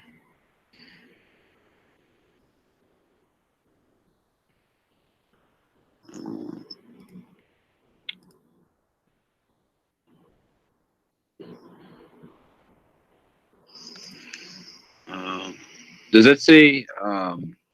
So I looked it up on Quran.com. I think it is here, or it's legacyquran.com. And it says that the translation here says, "So I swear by the retreating stars," for verse. It says that, and then it says those that run their courses and disappear. This is not a star. This is a planet. It says planets. Yes. It doesn't say stars. Al-Khunnas is not a star. It's a planet. Secondly, Al-Khunnas is a very well known by the Arab at that time. Muhammad is just using what the Arabs see in their eyes. No, hold on. Go back to the verse. Okay, the verse. Here we go. I'm going to tell you what it was. Okay.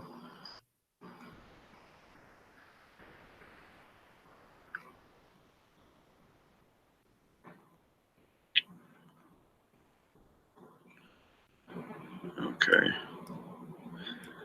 So, In the other translation, it was for the stars, but it's my friend, for the planets that recede. Even if they are stars, let me show you here. There is a mistake. It's okay, the scientists nowadays, they see no, that no. You when see, they're everything in the Muslims, universe is expanding outwards, and they used to think it was static. That is a lie. This is not what it says. Have nothing to do with any of what they are saying there. You see, the planets that recede, they're moving away. My friend. As long okay, you want to talk about the shape of the planets? You want to talk about no. It means like that, like from us, everything is moving out. Like the universe is expanding. So like the planets that recede, like every other planet around us is moving away. Your prophet said that the earth is getting close from the sun. Huh? Your prophet, he said that the earth is getting close from the sun. Actually, the sun is getting close to it. The sun is going to get close to us until in the judgment day. The sun will be so close, and to the point we will be sweating, and our sweat will be covering almost our ears. So this is a lie. Same time, if the Muslims are being honest in anything they say, when you speak about the space, who know better the space than Muhammad? No, but it's true that everything is moving away, though. Okay, my friend. No, everything is moving away. True, my brother. True. Yeah. I'm gonna go with you, but this is not what the Quran says anyway. Let us say, regardless if it's true or not, I don't care really what science says. I am asking you right now. Do you know what the Quran and what Allah meant better than your prophet? No. Okay. Where the sun goes every day, as long everything go away. Okay. Where the sun goes every day. Where does it go? Yeah. Nowhere. What do you mean nowhere? The sun is right there. It just stays there. But your prophet, you don't agree. Let's see. This is your prophet speaking. Read with me. Let me make it more clear for you. When the sun sets into the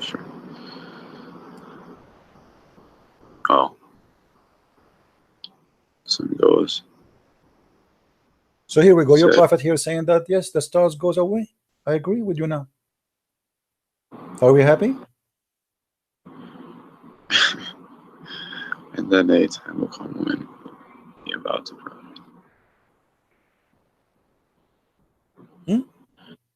Are we happy? Finally, we find something true. Muhammad, he said the stars goes away. The sun is a star, and the sun every day travel from point A to point B and sleep where? Do you know where where the sun sleep where? It goes till it prostrates itself underneath the throne. Where is the throne of Allah? Where is the throne of Allah? Do you know?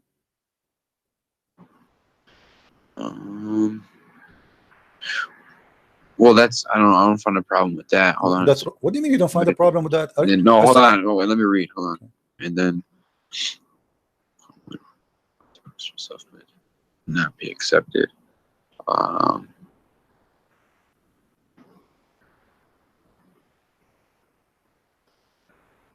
What's the context of this verse? What's it explaining? Nothing, my friend. Muhammad is leaving the mosque, and he asked, because Muhammad is a scientist, he worked in NASA. He wanted to teach those ignorant Arab where the sun goes. So he said to his follower, the one who was with him, Abu Dhar, he said to him, the prophet asked me at the sunset, do you know where the sun goes? See, the guy is not even asking him, but Muhammad, he cannot stop sharing his knowledge because it's amazing. Okay. So at the time of the sunset, I replied, Allah and his apostle know better. So Muhammad, he got his knowledge from Allah. There's no way he's going to make mistaken. We associate the knowledge of God with the knowledge of a man. His name is Muhammad. He said, it goes, who? The sun, i.e. travel, till it's prostrate itself underneath the throne of Allah, the throne, and take permission to rise again. And it's permitted. Then the time will come when it will be prostrate, which means the sun will ask again for permission and will not accept it, but will ask, will be order. It says here, it will be asked permission to go in its course, but it will not be permitted, but it will be ordered to return whence it has come. So it will rise from the west. So it came from where to Allah? It came from the west. Now let me draw this for you, so we can have a better understanding for this hadith. All right, just for the better understanding. The sun is here. Let us draw this. The sun now is here. Your prophet is here. He is with his friend in his donkey. This is Muhammad, and he's a friend. Muhammad, he said to his friend, the sun, do you know where the sun goes? Okay, actually I should put the sun, sorry, in the other direction, because now the sun is in the west supposedly, so I will make it here. So the sun is here, and the sun now is going down, and Muhammad, he said to him, now the sun is going to prostrate itself under the throne of Allah, so the throne of Allah have to be in the west based on Muhammad explanation, because it's going to the west, so Allah's throne is here. And now the sun will be down the throne of Allah. And then in the morning, before the morning come, the sun will ask Allah to go and raise again from the east, and will be permitted. But at the end of the time, Allah will say, no, go back from where you came from, which means she came from the west last time. Now we go back from the west, and we will raise, or what's going to be rose from the west. So why the Muslims, they are busy speaking about science in the Quran? And by the way, this is confirmed in the Quran. Isn't it the Quran says that the sun set in the murky water? Yeah, but that's like when you see like that it looks like water, you know what I'm saying? Yeah, but it does it say that the sun set in the murky water? Yeah, I know. Okay, is that a scientific mistake, or this is something you think it's right? How the Muslims, it might be figurative, you know. How the Muslims explain this? Do you know how? I will help you. The Muslim, they say, oh, this is from the eye perspective of the guy Al-Khadr. Yeah, but it doesn't say that. Read me carefully, my friend. Who is the one who's talking now? Allah. Huh? Allah says, they ask thee, ask who? Muhammad. A bunch of Jews ask Muhammad about Dhul Qarnayn, the man with the two horns. I mean, have you ever heard of a guy, his name, the man with the two horns? What's his name? We don't know. Obviously, he's talking about Alexander the Great. Say, I shall recite to you, you are remembrance of him. Who is talking until now? Allah. Lo, we made a strong in the land, and we gave him into everything a road. So Allah is the one leading him. And then till when he reach, do you see something wrong with me here, my friend?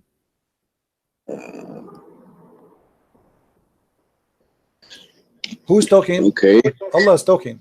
He reached where? He reached the sitting place of the sun. Does it say that? Yeah. Okay. How you can reach that? Setting place of the sun. He found it was setting. No, before you continue, he found it sitting in murky water. But before we go, we are trying just to analyze, you know, to understand. When you say I reach the sitting place of the sun, it means it's a place, correct? Yeah. Okay, so now it's confirmed that the one is talking, speaking about what happened to this guy. It's not the guy says, I thought I reached. Allah is talking. He until what? Until he reached a point. What is that? Where the sun set. So when they try to fabricate the interpretation, they say, oh, this is from the eye perspective. It is not Allah. It's not Allah saying that. The verse is so clear. It says, until he reached the sitting place of the sun. It's a location. So the guy, he was following a road guided by Allah until he reached the sitting place. This is a place he reached. And then he found it. Not he thought, not he saw it. He found it. When you say he found it, I'm reporting a fact. Is that correct? Yeah. Okay. So now he found it sitting in the muddy water. Is that accurate? Do you believe that? No, the sun does not do that. Okay, so how you think this is from God? I mean, what explanations did the smarter Muslims? Okay, who is a smarter Muslim in history? The smartest? Yes, the top.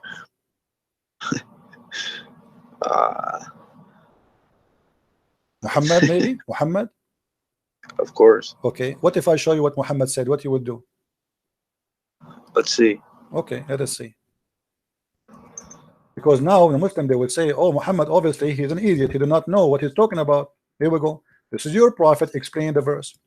I was sitting behind the Messenger of Allah, SAWSFM radio station, who was riding a donkey while the sun was setting.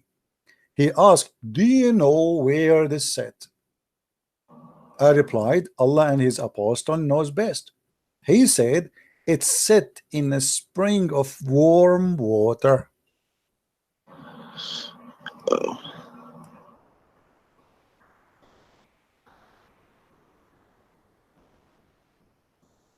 And this is the interpretation of the smartest ever Muslim.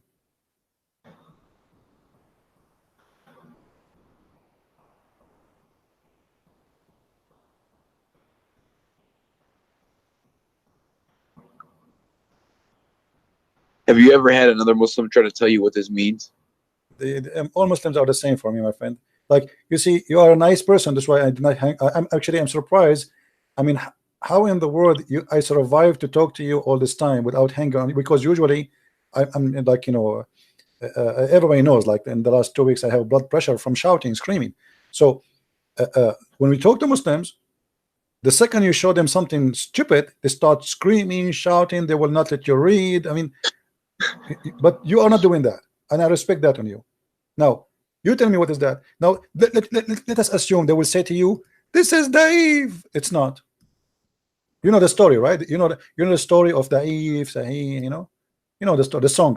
This is Dave, this is Sahih, this is Dave, this is, you know, it is not Dave. Wait, what? It is not Dave.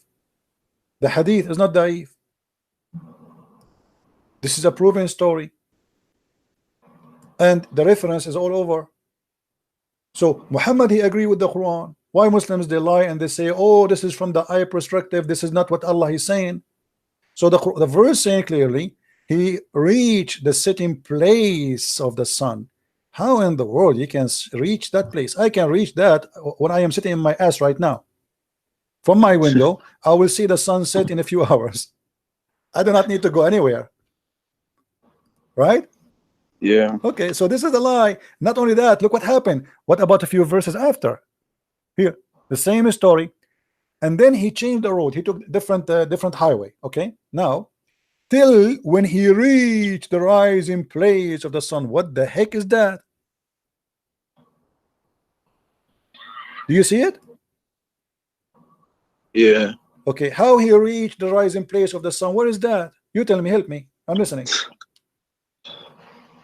I don't know. Okay, and then he found it rising. That's a discovery. I mean, he never saw this before. He reached the place where the sun rises. This is the garage of the sun. Okay, so now what we learn from this, your prophet, he made it clear. The sun goes and prostrates itself under a throne. But the throne is where? Do you know where the throne is where? Based on what we said to you? The throne of Allah is above the water. Do you agree with that? Oh, well, you're gonna yeah, okay, yeah, I guess so. Actually, let us confirm that, so people will not say we are making things up, you know. And his throne is above the water. Do you see it?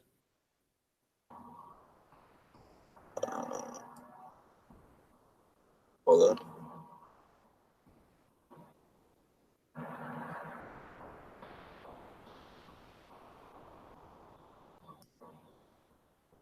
This throne was upon water. Yeah, I see that. Okay, so that complete the image for us. So now if we wanna draw the image based on all of this, Quran and the Hadith, both of them, they confirm one thing, that there is let us see a bigger space here. Okay, so what Muhammad is trying to say to us, that the sun every day go and sleep under the throne of Allah. There's a water here, and the water is muddy. Let us take off this thing so people can see better. Hold on. Okay. Yeah. So here there's a water, and this water is muddy, boiling water. Actually, in Arabic it says hamia. Not only it's muddy, it's boiling. Okay. So here there's a muddy brown water, and now the sun will come from the east every day, and then will go down in the muddy water, and then the throne of Allah is above, and we will make the throne of Allah blue to make you happy. This is the throne of Allah. So the sun goes every day from this point to this point. And for sure, this is absolutely scientifically correct. There's a scientist, his name Yama Aidulai Yama from Japan, very well known. He agreed with that. You're joking, right? I don't know. I mean, Muslims, they quote for us name of scientists to prove a point which is a lie. Scientists, even we never heard of them, and even some of them, they are exist but never said what they said. So how in the world this can be the book of God, my friend? Here we go. Muhammad says, Allah said, the prophet said, Allah said. Okay, how he is a prophet of Allah and this Allah is funny?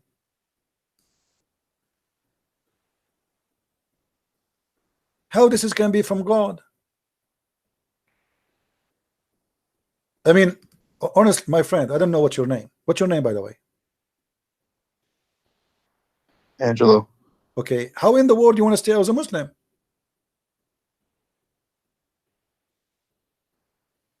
Be honest with me, after all of this, you still think you are a Muslim? Well, you know, the way it was presented to me was like, you know, the one true God and of all the prophets, and you know, I don't really know anything about all this, but like when you're showing it to me now, it's okay, like confusing everything. Like, okay, so you want to be still as a Muslim?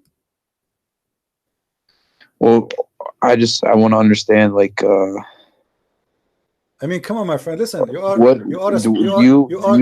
you like a certain sect of Christianity?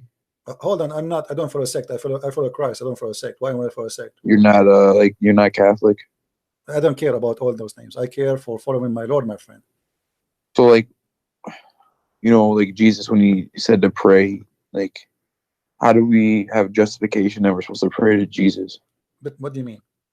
Like, how do you know you're supposed to pray to Jesus? Or like, how I know what? You're supposed to pray to Jesus. I don't understand the word. Can you say it slowly, one? How do you know you're supposed to pray to Jesus? How I know? Okay, yeah. Jesus said, come to me, knock at my door and I will open for you. Ask me, I will answer you. Every two of you mention my name, I will be between you. And that is clear proof that he is an eternal living God, because how he can do that? There's 3-4 billion human Christians, and imagine now me and you, we are talking about his name, he is going to listen to us. That's impossible for a human being. So it says clearly, you pray to me. Not everyone says to me, God will enter the kingdom of my Father, but the one who do his will. So now, my friend, before we talk about Jesus, do you announce yourself you are out of Islam?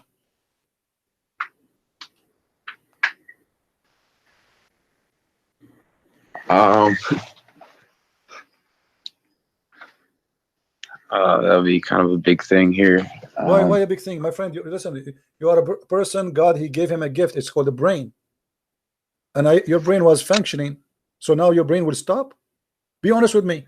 All what we said to you, isn't it enough proof that this cannot be from God? You know, I'm not gonna lie. I was raised a Catholic, but I didn't know anything about like those verses that you showed me and everything like that. Okay. So like, I don't need you to explain to me like anything about like the crucifixion or anything. I understand that, but like, what drew me towards Islam was like, you know, in Catholicism, there's like, you know, you have the rosary and you have things like that. My friend, so Muhammad, he have a rosary. Who said he don't? Look what the rosary of Muhammad. You see the problem. With my respect to you, I'm not insulting by the way. You see, I am ignorant in English. Nothing wrong with that, right? I mean, all of us, we have some ignorance somehow. I can say a word. Sometimes I say it funny. People laugh at me, but that will not be a problem, you know.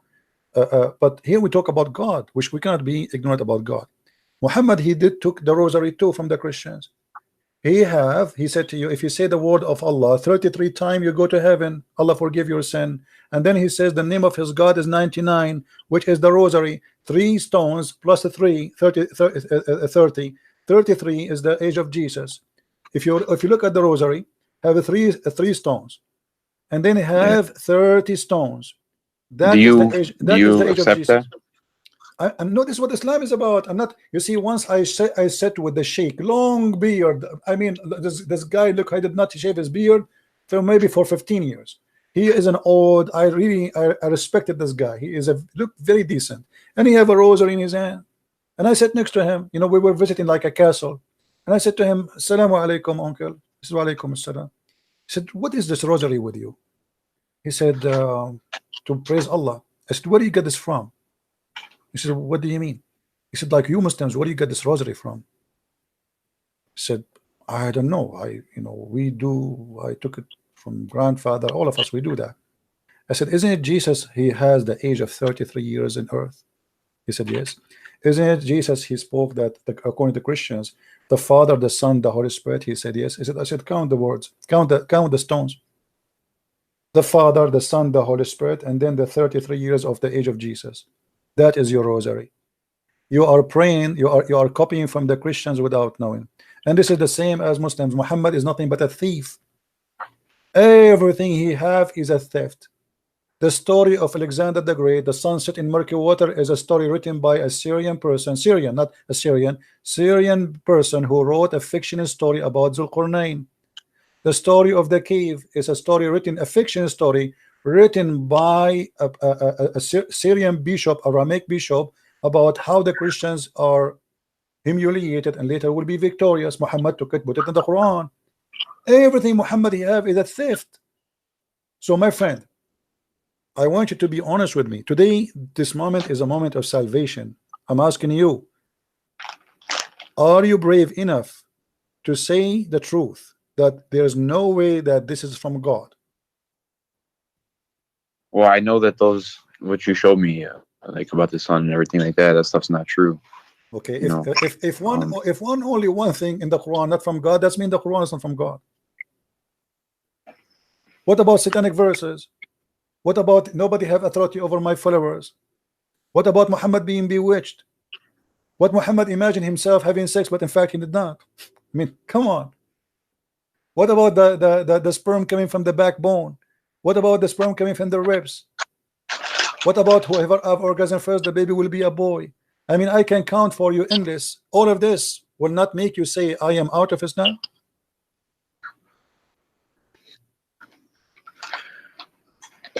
I don't know what else, what path would I go down if it's not Islam, like just like my friend, this is not an excuse. Let me ask you, let me do. Let us say Christianity is false, Islam is false, Judaism is false. That is not. No, I know it's either Islam or Christianity. No, I am saying to you, I'm giving you an example. I'm saying to you, that is not an excuse to stay in the false just because I do not know where to go. No, I don't want. I want the truth. This is the truth. Trust me, my friend. I am not here. I studied Islam all my life, not to say to you something I do not know. I know this cult more than any Muslim you ever met. They try to defend the honor of the Prophet, but he is no prophet and he have no honor. Do you know that Muhammad, even when he get married, his first wife, do you know how he married her? Yeah. How? Oh, his first wife. Yeah. How? Khadija. Yeah. How? Do you know that he and his wife, they made her father drunk? No. What do you think if your daughter and her future husband make you drunk, and then when you wake up, she claimed that you married her to this guy? What do you say about such a girl? Okay, CP, you showed me enough, but I just want to know this. So, like, a lot of Christians, they don't even pray, and they just say like, oh, because Jesus died, now I don't really have to do anything. No, my friend, this is not true. That's not true. Can you clarify? No. You say, hold on. You see, you don't judge Jesus by a Christian, and you know that. You know better than this, correct? Let us Yeah, say, but let you us know, say I for don't the know sake, if I hold agree on, with my like, friend, you hold know, on, let's be praying to honest. Mary No, and no, no. stuff like that and saints. Let us say all the Christian in the world, they became false Christian. Let us say all of them. Nobody left. That will not make me not stop believing in Jesus. Because, okay, don't do what they do. If they don't pray, pray. Who said to you don't pray? Jesus says if you want to pray, pray like this. He never said don't pray. Jesus himself, he fasts, so you fast. And actually there's millions of Christians that start getting ready now to fast already. There's 90 days of fasting in every church in the world, especially those who they call themselves Orthodox. So who said there's no fasting? Who said there's no prayer? Who said there's no don't pray? This is not true. And I cannot judge Jesus by someone, he is a drug dealer, or by a woman, she is a whore. This is not fair. We judge God by God himself. We judge Jesus by Jesus, not by Christian Prince. What if a Christian Prince is a bad person? What I have to do with Jesus? I am not Jesus, and I have no even close to be like him. So you as an honest person, you have to know, and you know better, that we judge. I judge Muhammad by Muhammad. I don't judge Muhammad by Osama bin Laden, by the way, because if Osama bin Laden is doing what Muhammad he said and he did, then Osama bin Laden is just a follower, right? So if you want to judge a Christian, what Jesus said? He said you know them from their fruits, correct? Yeah. Okay, the fruits is going to decide if you are a Christian or not your name, not your birth. Yeah. So my friend, do you accept the fruit of Jesus and reject the fruit of Muhammad?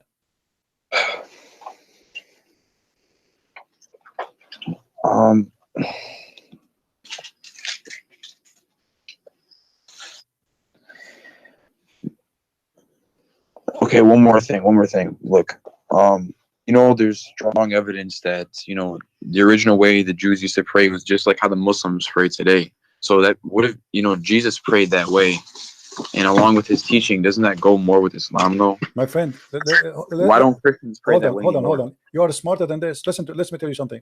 If I now create a cult and I copy how the Jews they pray, does that make me a religion? Does that make No, me I'm not saying okay. No. Even if you put Islam to the side, why don't Christians pray that way anymore? My friend. First of all, Jesus did not don't pray like the Jews, and the Jews don't pray like Muslims. When the Jews they pray, they lay down in the ground. Do the Muslims lay down on the ground? No. Okay, so this is that's not the same. Secondly, let me show you something proving Muhammad to be a false prophet. Read with me this. Do you see it? Yeah. Okay, read it for us, please. Oh, hold on, slowly.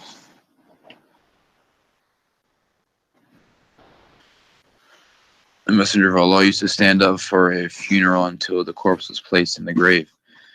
A learned Jew once passed him and said, "This is how we do." The Prophet sat down and said, "Sit down and act differently from them." Is that a prophet of God, you think? Be honest with me.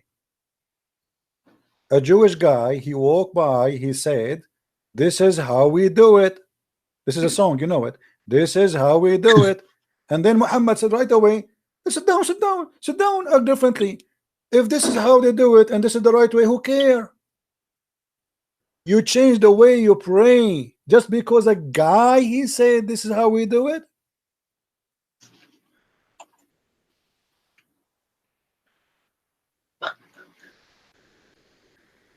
What do you think? Obviously this guy is a liar, because if this is the way to do it and this is how God taught him to do it, then why in the world do you want to change it? So what? Isn't it the Muslim they say that we have the same God and so it's normal to pray the same together, the same prayer? No, Muhammad, you don't like that.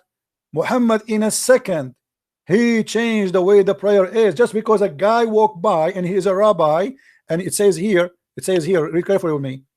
And when a learned Jew is a rabbi. Yeah. Okay, so because of a rabbi, imagine to me I am a Christian and I'm praying as Jesus said to me to pray, and then a Jewish guy he says to me, "This is how we do it." I say, oh, I'm not going to do it like this no more, because this is how they do it. Obviously they get me busted. I am copying them. This is why he ordered them to change immediately because he felt guilty. Obviously, the Jew, according to Muhammad, how this is how he feel it. The Jew, he got me busted. I'm copying them. This is why he changed it. He changed it right when the guy came In by. a second. It did not. The guy did not even pass. I mean, the angel did not come to him say, "Hey, hello, okay, do it differently." In a second. Who are you to change it? So that's mean the way he was praying all this time was wrong.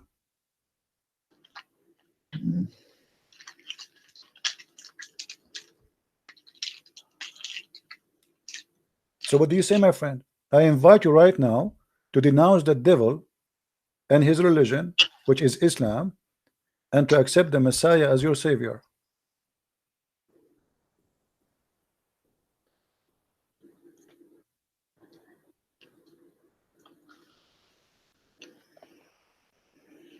Yeah, that's what I'm unsure about.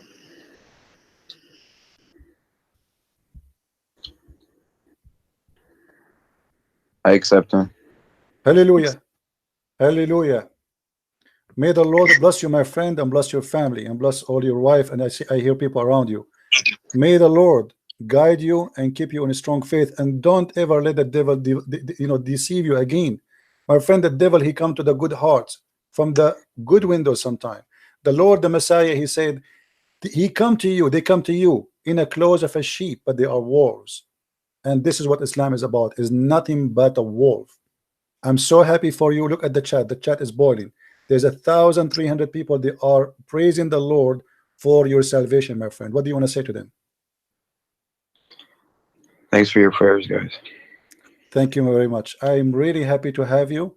May the Lord really bless us all by blessing you, because the blessing will be for all of us. For all of us, we shared in saving a person who really was lost with such a stupid cult. And how in the world we can follow such a cult? Please pray for me, everyone. Pray for my strength. Absolutely. Everybody, please pray for our friend here. You said your name is Angelo? Yes. Angelo, please, all of you, pray for our brother here, Angelo, for his salvation, for his family, for guidance, so the Lord will strengthen him with his faith. There's no way we can compare between light and darkness. There's no way. It's an insult to compare between the Christ, the Messiah, and Muhammad. Someone, he is very savage, very bad. Even his followers accuse him to be stealing underwear, and then we compare him to someone like the Messiah. How in the world we can leave the light and will follow the darkness? Jesus says, I am the light, I am the truth, I am the beginning, I am the end, I am who I am. God said to Moses, I am. So my friend, you are with the Lord who nobody can defeat. And if the Lord is with me, who could be against me? Happy for you, Angelo. Thank you, my brother. Thank you. Anything else, my friend? No, that's it. I'll message you on Skype if I have anything else, but thank you so much. You are welcome. And say I apologize if I say anything that was harsh, and say hi to your wife if she is your wife there. I heard somebody speaking to you. Yeah, Hi. she said. Okay. All right. Well, happy for all the family there. I'm sure she is happy too. Yes, she is. She's All happy. right. Glory to the Lord. Glory to the Lord. Thank you, my friend. Thank you. Take care. Okay, thank you. Take care. All right. I'm into that.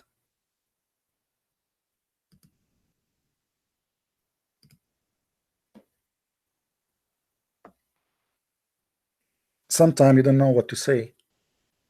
Sometimes last 2 weeks I was really upset for myself because I don't give my time even a break, to the point my blood pressure was going high. But when you see a result like this, all the pain, all the illness, all the headache you have, it is gone. It is absolutely gone. What a beautiful day. So we are grateful for the Lord for he sending you to us. And look, this gentleman, he was arguing and arguing and arguing, and he want to prove me wrong. He did everything he can. The one who is victorious today, my friend, is you, not me. Your loss is your win. I am the one who gained nothing. Spend hours talking. losing my voice, having a headache, you are the winner today. It's not Christian Prince. You just won your salvation.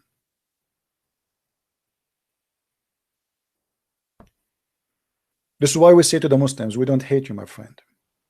We don't hate you, but we hate to see you going to hell. We hate to see you following a satanic man. We hate to see that.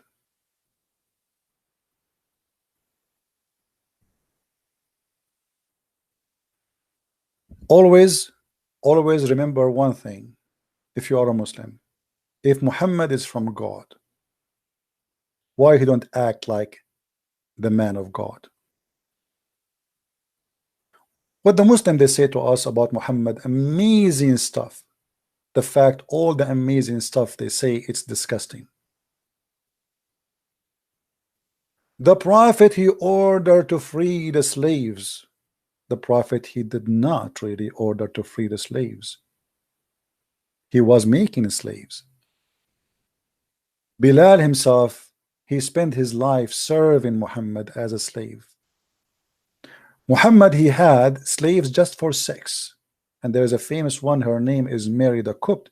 And the Muslims, they fabricated lies saying he didn't marry her. You can go right now and search in Google why the Prophet did not marry Mary the Copt.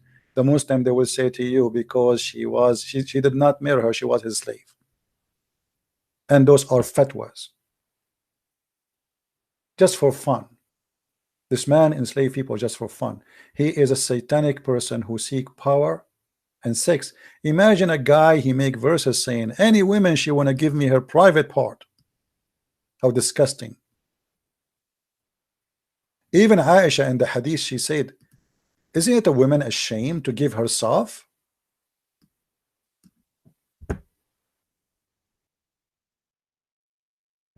Aren't you ashamed of yourself?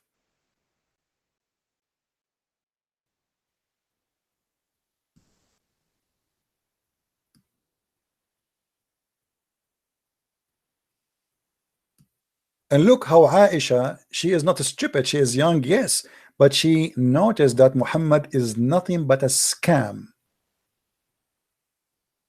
I do not see, but your Lord hurries in pleasing you. Pleasing what? Sexual pleasure. God, he made verses. Any woman, she want to give herself to the Prophet. What that would do to Islam? Why God Almighty, the one who created the universe? Do you know how big the universe?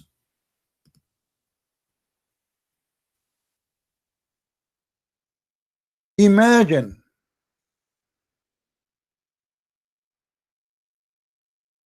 God who created the universe.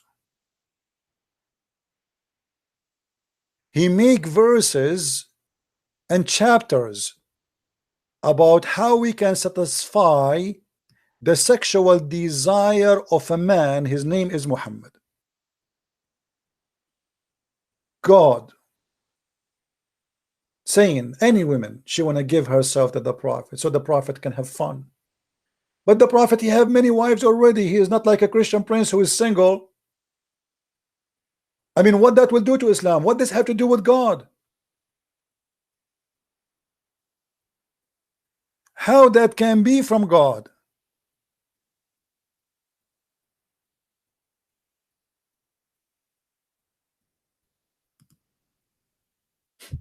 How that can be from God? You tell me. This is God?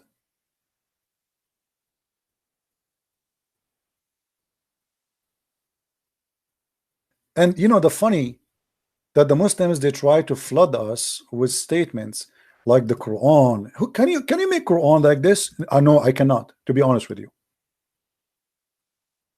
I cannot. Anyone remember which verses in the Quran it says you can eat in your houses? Let us see how many of you remember. How many of you remember the verses saying you can eat in your houses?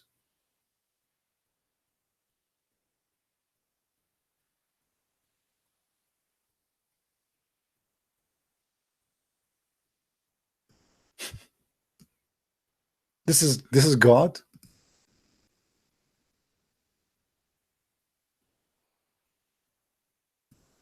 God, he went to think hard, and he decided to tell us where and how you can eat in your house. I mean, come on.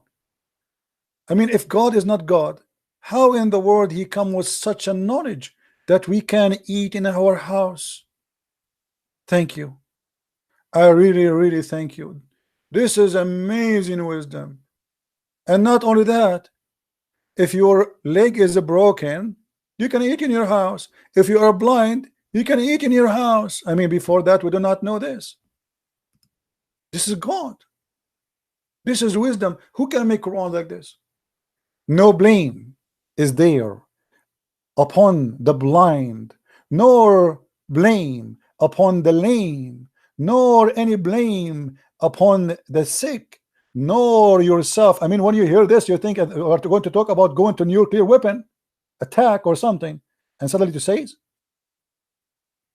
if you eat in your houses. What? What?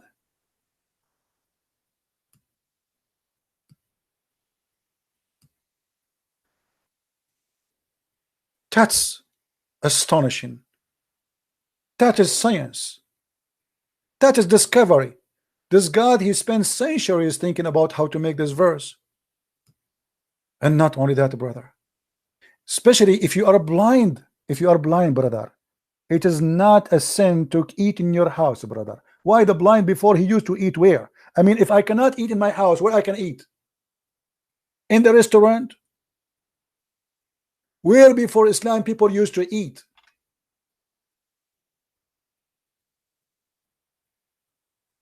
And then the mascara continue. Or the houses of your father. Oof, oof, oof, oof, oof, oof, oof. That's deep. I thought when I was eating in my father's house, I was a thief. But thanks to Muhammad and Allah, now I know it's okay. Or the houses of your mother. Oh boy. Now I feel a lot better. I can eat in the house of my father and my mother. Or the house of your brother. Wow. Things is getting even better and better. I can eat in the house of my brother. Or the house of your sister.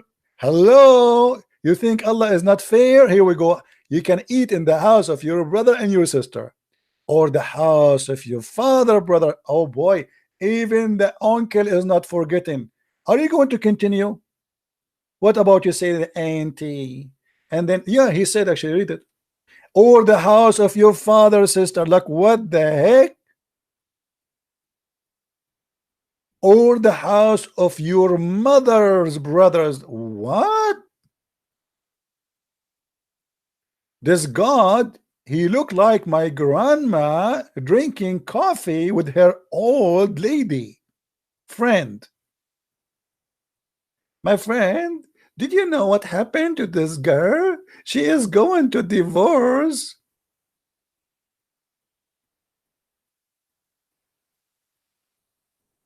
This is God. And then, or the house of your mother, sister. I mean, the story is not over yet. Like, hello. Or any house you have the key for it. Like, hold on, this is stupid here. So if my neighbor, he gave me the keys because he is going somewhere to feed his cat, I can eat the food he have in his refrigerator. That is too much. Any house, what if I am a thief? What if somebody gave me the keys, but he did not say you can eat here? Hey, take care of my house when I'm away. Watch over it. And then, or from the house of a friend. And here the things is getting even bigger. No sin shall it be for you whether you eat together or apart. You know what? I thought it's a sin. I was really worried. You see, this God, he have no problem with kidnapping women, raping them, killing them, taking children, stealing, lying. Even he encouraged people to lie, kissing black stones, going praying in the direction of a stone. But he is very good in details. It is not sin to eat alone or together.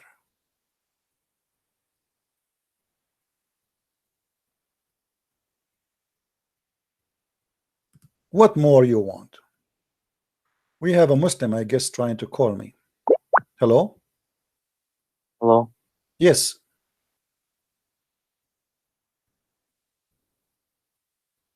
Hello? This guy, he drive me crazy in the text. He want to talk to me. He want to talk to me. And then he hang up.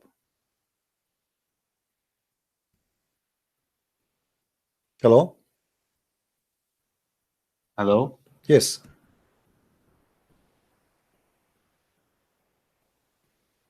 Go ahead. We hear you. You're Hello? live. Hello? Oh, okay, I can hear you. All right. What do you want to say to us? Well, I cannot hear you through Skype. I only hear you through YouTube. Oh, how come? My microphone is working here. Yeah, so Okay. What do you want? How I can help you? I have no idea. You are a Muslim, right?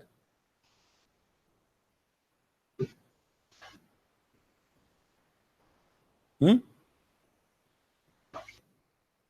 Yeah, 1 second, because I only hear you through YouTube, so I hear myself double, so Okay, it's quite annoying. Mute YouTube. So- Mute YouTube.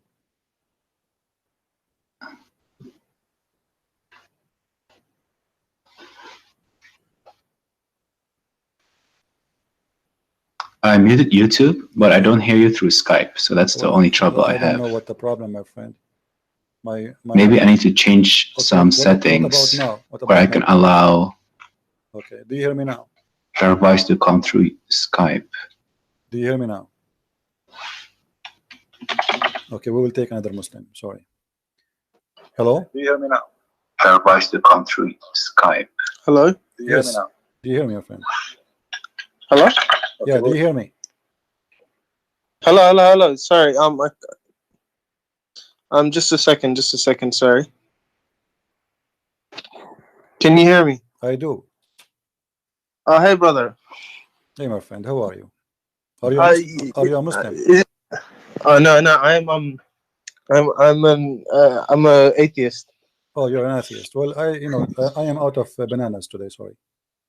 What was that? What do you want to say to us? You're an atheist. The program here to talk to Muslims. Really? Yeah. Oh no, I just find it interesting what you guys are talking about. Okay. Well, I have to let you go because we are taking the calls from Muslims. We have this guy trying to call. Let's see this guy.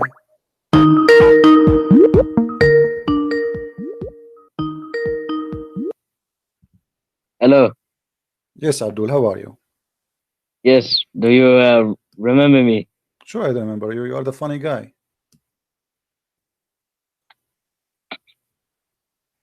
The one you don't look like your father. You look like your mother. Correct? Yeah. Yeah. Yeah. So what do you think about that? Did you think about it? That's why your prophet says that you don't look like your father. You look like your brother if you have sex and you have orgasm first. Yeah. Okay. What the conclusion come to your mind? Yeah. You say Islam is false, right? I'm asking you about the same topic we asked about, and you did not answer me until now. Why you did not Okay. talk about it? Why? Let's. Why your prophet he says the one who come first will control the look of the baby? Is that true or this is stupid? You claim something else. Well, I mean, we go the same topic we are talking about. Until now, you did not answer me. Why do I talk about it? Because I want to talk about chapter Okay, 86. no problem. Why you verse don't answer 6. this one first? Chapter 86, verse number what? 6? Yes. Okay. Show me where it says sperm. Show me where it says sperm. Yes. Show me. Well, your prophet here explained the hadith. Show me where it says sperm. So if it is Show me where it says sperm. okay, okay. So let us see what it says sperm. Do you want to see? Yeah. Okay. Can you see my YouTube? Yeah. All right. No, Quran. Show me where it says sperm. Yeah, we will show you Quran too. Okay. So you are saying this one does not talk about sperm, right? No. Okay. So the gushing fluid is what? It's ejaculation. So it's ejaculation. So what is the ejaculation? Muhammad says that we are in the father's loins. So that what is we the are ejaculation? So in the what father's is loins. what is the ejaculation? What is that? You said it's Yeah, not yeah, sperm. yeah. So is it sperm Oh, or not? oh yeah, wait. Oh no, wait. I'll answer it. I'll send you a link. Don't tell me a link now. Answer. You read the link. You read the link for me. Now answer me. You said it is ejaculation. What is ejaculation? Is it sperm? When you ejaculate, what you have? Do you have a sperm or you Yeah, have but water? when you Water. ejaculate, there's like gushing fluid going through your brain, through your loins. In the Through brain. This is in the brain. no. Listen, I'll send you the link. The link is in front of me. Here we go. This is Ibn Kathir. Read with me. No. When From science. Don't waste my stupid time. idiot. Yeah, science. Go get lost. Abdul talking about science. You don't even know how to read, write your name. This is what the Quran is saying. Proceeded from between the backbone and the ribs, meaning the backbone or the loins of the man. By the way, it says the backbone, not loins, and the ribs of the woman, which referring to her chest. Let us see this guy here. Hello? Hello? You hear me now? I can hear you now. I fixed my microphone. All right, my friend. Muhammad, how I can help you, Muhammad? Yeah, so I've been listening to your YouTube channel for about a month, and I always finish the whole 1.5 hour or 2 hours that you've been talking about the religion Islam, and it seems that you are very educated, and I have done some research about you. It seems that you are very knowledgeable about the topic. Okay. And I have some, I'm in doubt, so I'm just trying to confirm the things that you have already been saying. Okay. And basically, I've been thinking about, I heard that when Muhammad made up the Quran, it never got written down until he died many years afterwards. Is this true? Correct. Because I can't. Correct. Okay, this is correct. Yeah. Do you know? And but do you know why? Do you know why this happened? From what I know, it seems that he didn't really give a shit. And no. You see, in chapter, let us use a good words, the good language. Chapter, okay, sorry. Chapter Excuse 75. Me. Chapter 75, verse number 17. It says, "Inna alayna jam'uhu wa Qur'anahu." Allah said, supposedly, that it is the duty of Allah to collect the Quran and to recite the Quran, not the duty of any human being. This is why in the beginning the Muslims, they never collected the Quran, because simply this was really the duty of Allah. Okay, that's very interesting. Yeah. This is the first time I hear you talking about it as well. I don't I don't talk about everything I know, my friend. I'm like go to the library, unless you touch the book, you open it, you don't see what is inside, right? So you mention a topic, so we go there. So now here you notice here that Muhammad is claiming that the one who collect the Quran, it should be Allah, but this is proof Islam to be false, because never the Quran collected by Allah. Okay. Yeah, I've been trying to reach as much hadith and Quran since I've been listening to you, because every single time I hear you talk, I read the chapter you're giving us, and I'm just like blown away, because right now I'm nearing my 27th birthday, and my whole family is religious, and I don't know anything except Islam. And as I got older and I got more exposed to the internet, and as you said it, you walked for I don't know how many hours to a library to just read a book.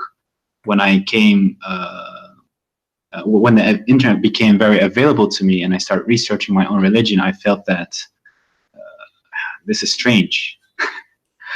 It's very strange. So I'm just trying to collect as much evidence for myself to make sure that. How long you are listening to me today? I listened to you since the beginning of the broadcast. So you saw what happened with this gentleman before you, right? Yeah, Angelo. Okay, what do you think? Let us say if I am speaking to you, not him, from the beginning. What do you think? What is your decision will be after all of this?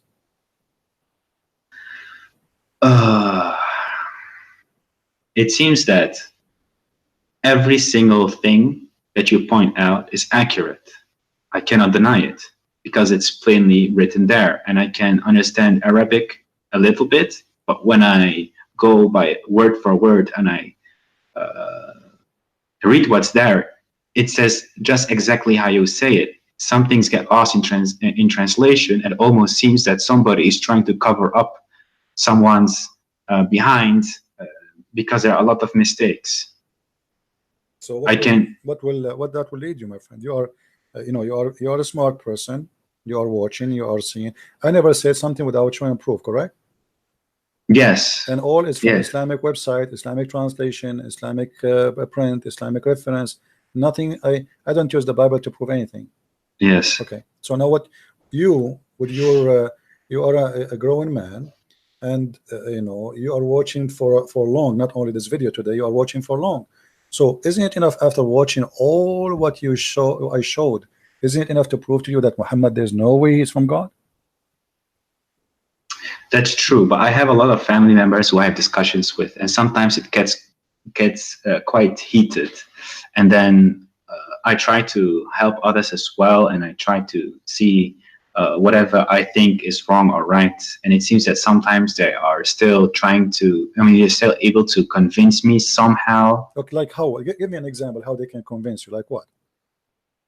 Like they say that some things are very hard to understand without the tafsir.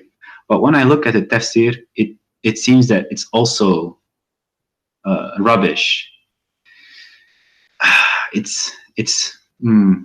I find it very hard to pinpoint what's exactly wrong, because sometimes they give references and you can interpret it in certain ways because of Arabic language. I will give you a tafsir. What is your education, my friend? My education? What do you mean with education? Did you go to school? Like, do you have some education? Yeah, I currently busy with my university. Okay, so I have studied other things as well. So this is my third degree. That's wonderful. So you are a person who went to school. You are not like with my respect to everybody, some people did not have their chance to go to school, right? I mean, yeah, exactly. Yeah, but look with me. This is chapter Qaf, verse number 1. Qaf wal Quran al-Majid. You said you know a little bit of Arabic, correct? Yeah, I can understand because I am personally from Morocco, and I'm not from the Arabic part of Morocco. I'm Amazigh, the Berber. Amazigh, okay. Yeah, really, yeah, the northern. It says from his narration on the authority of Ibn Abbas that he said, in the interpretation of Allah saying Qaf. Qaf is a letter. Qaf, he says, it is an azure mountain overlooking this world, and the color of the sky takes from it. Allah swear by it. Now your family, they say to you, you cannot understand unless you read the interpretation. Okay, this is the interpretation. What we will do now? There's a mountain surrounding the earth, and it's blue, and the sky taking its color from it. Yeah, this is strange. Exactly how you point out many things. This is also what I stumble upon, and I notice that it's very incorrect and it makes no sense. And I don't know what I need to do with this kind of piece of information that somebody spent so much time making this up. Very confusing.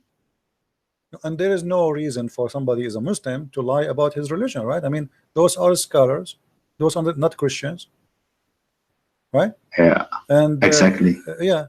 So if we go and have you ever heard of a scholar? His name is Ibn Kathir. Yeah, Ibn Kathir, I know him. Yeah. Okay. Who is Ibn Kathir? Muslim, they say, some of them, they say that Ibn Kathir is a very big scholar, but you will notice that the Muslims, when they want, they like Ibn Kathir. When they want, they don't want Ibn Kathir. Have you ever heard of a chapter? It's called Al-Qalam. Not sure. Maybe I know the what's written inside, but not necessarily the chapter name. Let me show you the verses. Chapter 68, verse number 1. Have you ever read this verse? I probably have read it, but sometimes, also when I was younger, I was reading Quran the whole time, but Arabic's not my primary language. Okay.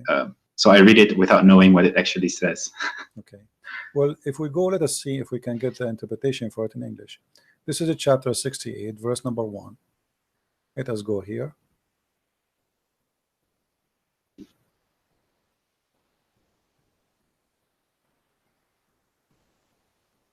Always take into your consideration that Muslims, they are not giving you a correct, let us say, an honest translation.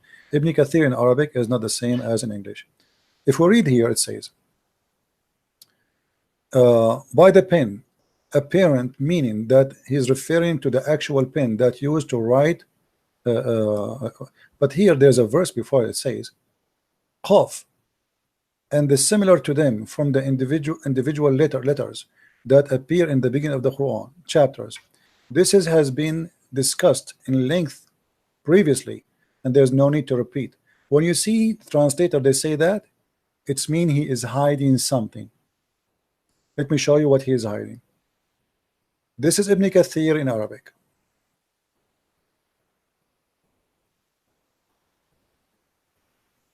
It says here, and this is the official government website of the Kingdom of Saudi Arabia. And here you notice how they lie and they fabricate in the translation. It says,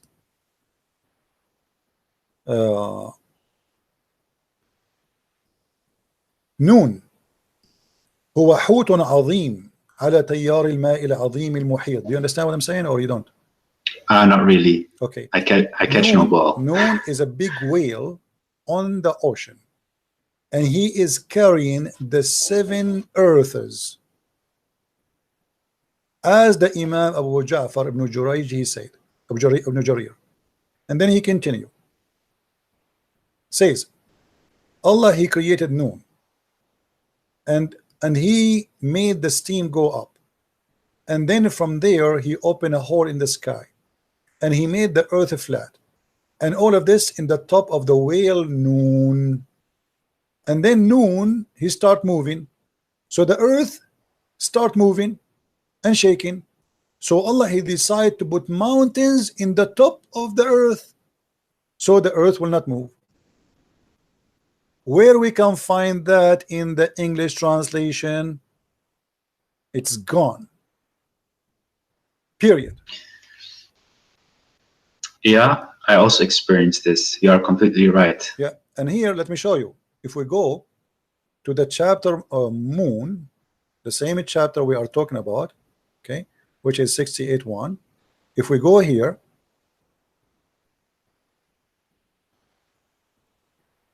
this is why you cannot learn Islam from Muslims, because simply, especially if you don't know Arabic, you know, they fabricate, they don't give you the true answer. Read carefully with me. This is Ibn Abbas. Your family, they say to you, you will understand the Quran only if you read the interpretation, right? Yeah, exactly. And let us read together.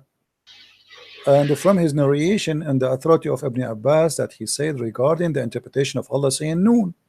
Noon, he says, Allah swear by Noon. I mean, that's funny. Allah swear by Noon. Why Allah swear by Noon? People, they swear by something bigger than them, more important.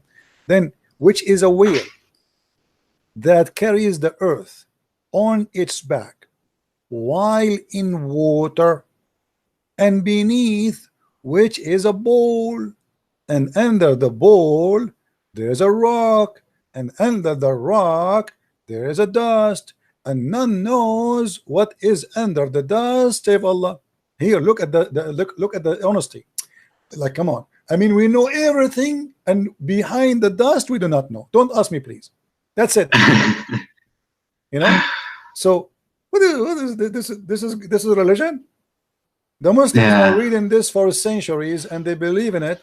And now the Muslims, they will try to hide it from you. And then not only that. Okay, are we done? We're not done. The name of the whale is Luwish, not Luwish Farrakhan. This is different Luwish, and it said it is Lotaya. The name of the bull is Bahamut, and some they say it is Talahut or Liwana. I mean, look how many names already. I mean, they are not sure.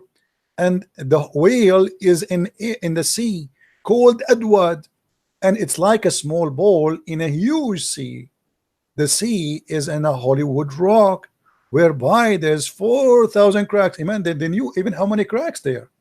And until now, science could not dive to the deep ocean, but the Muslims, they dive already, and they count the crack in the ground. And then from each crack, water spring coming out from the earth.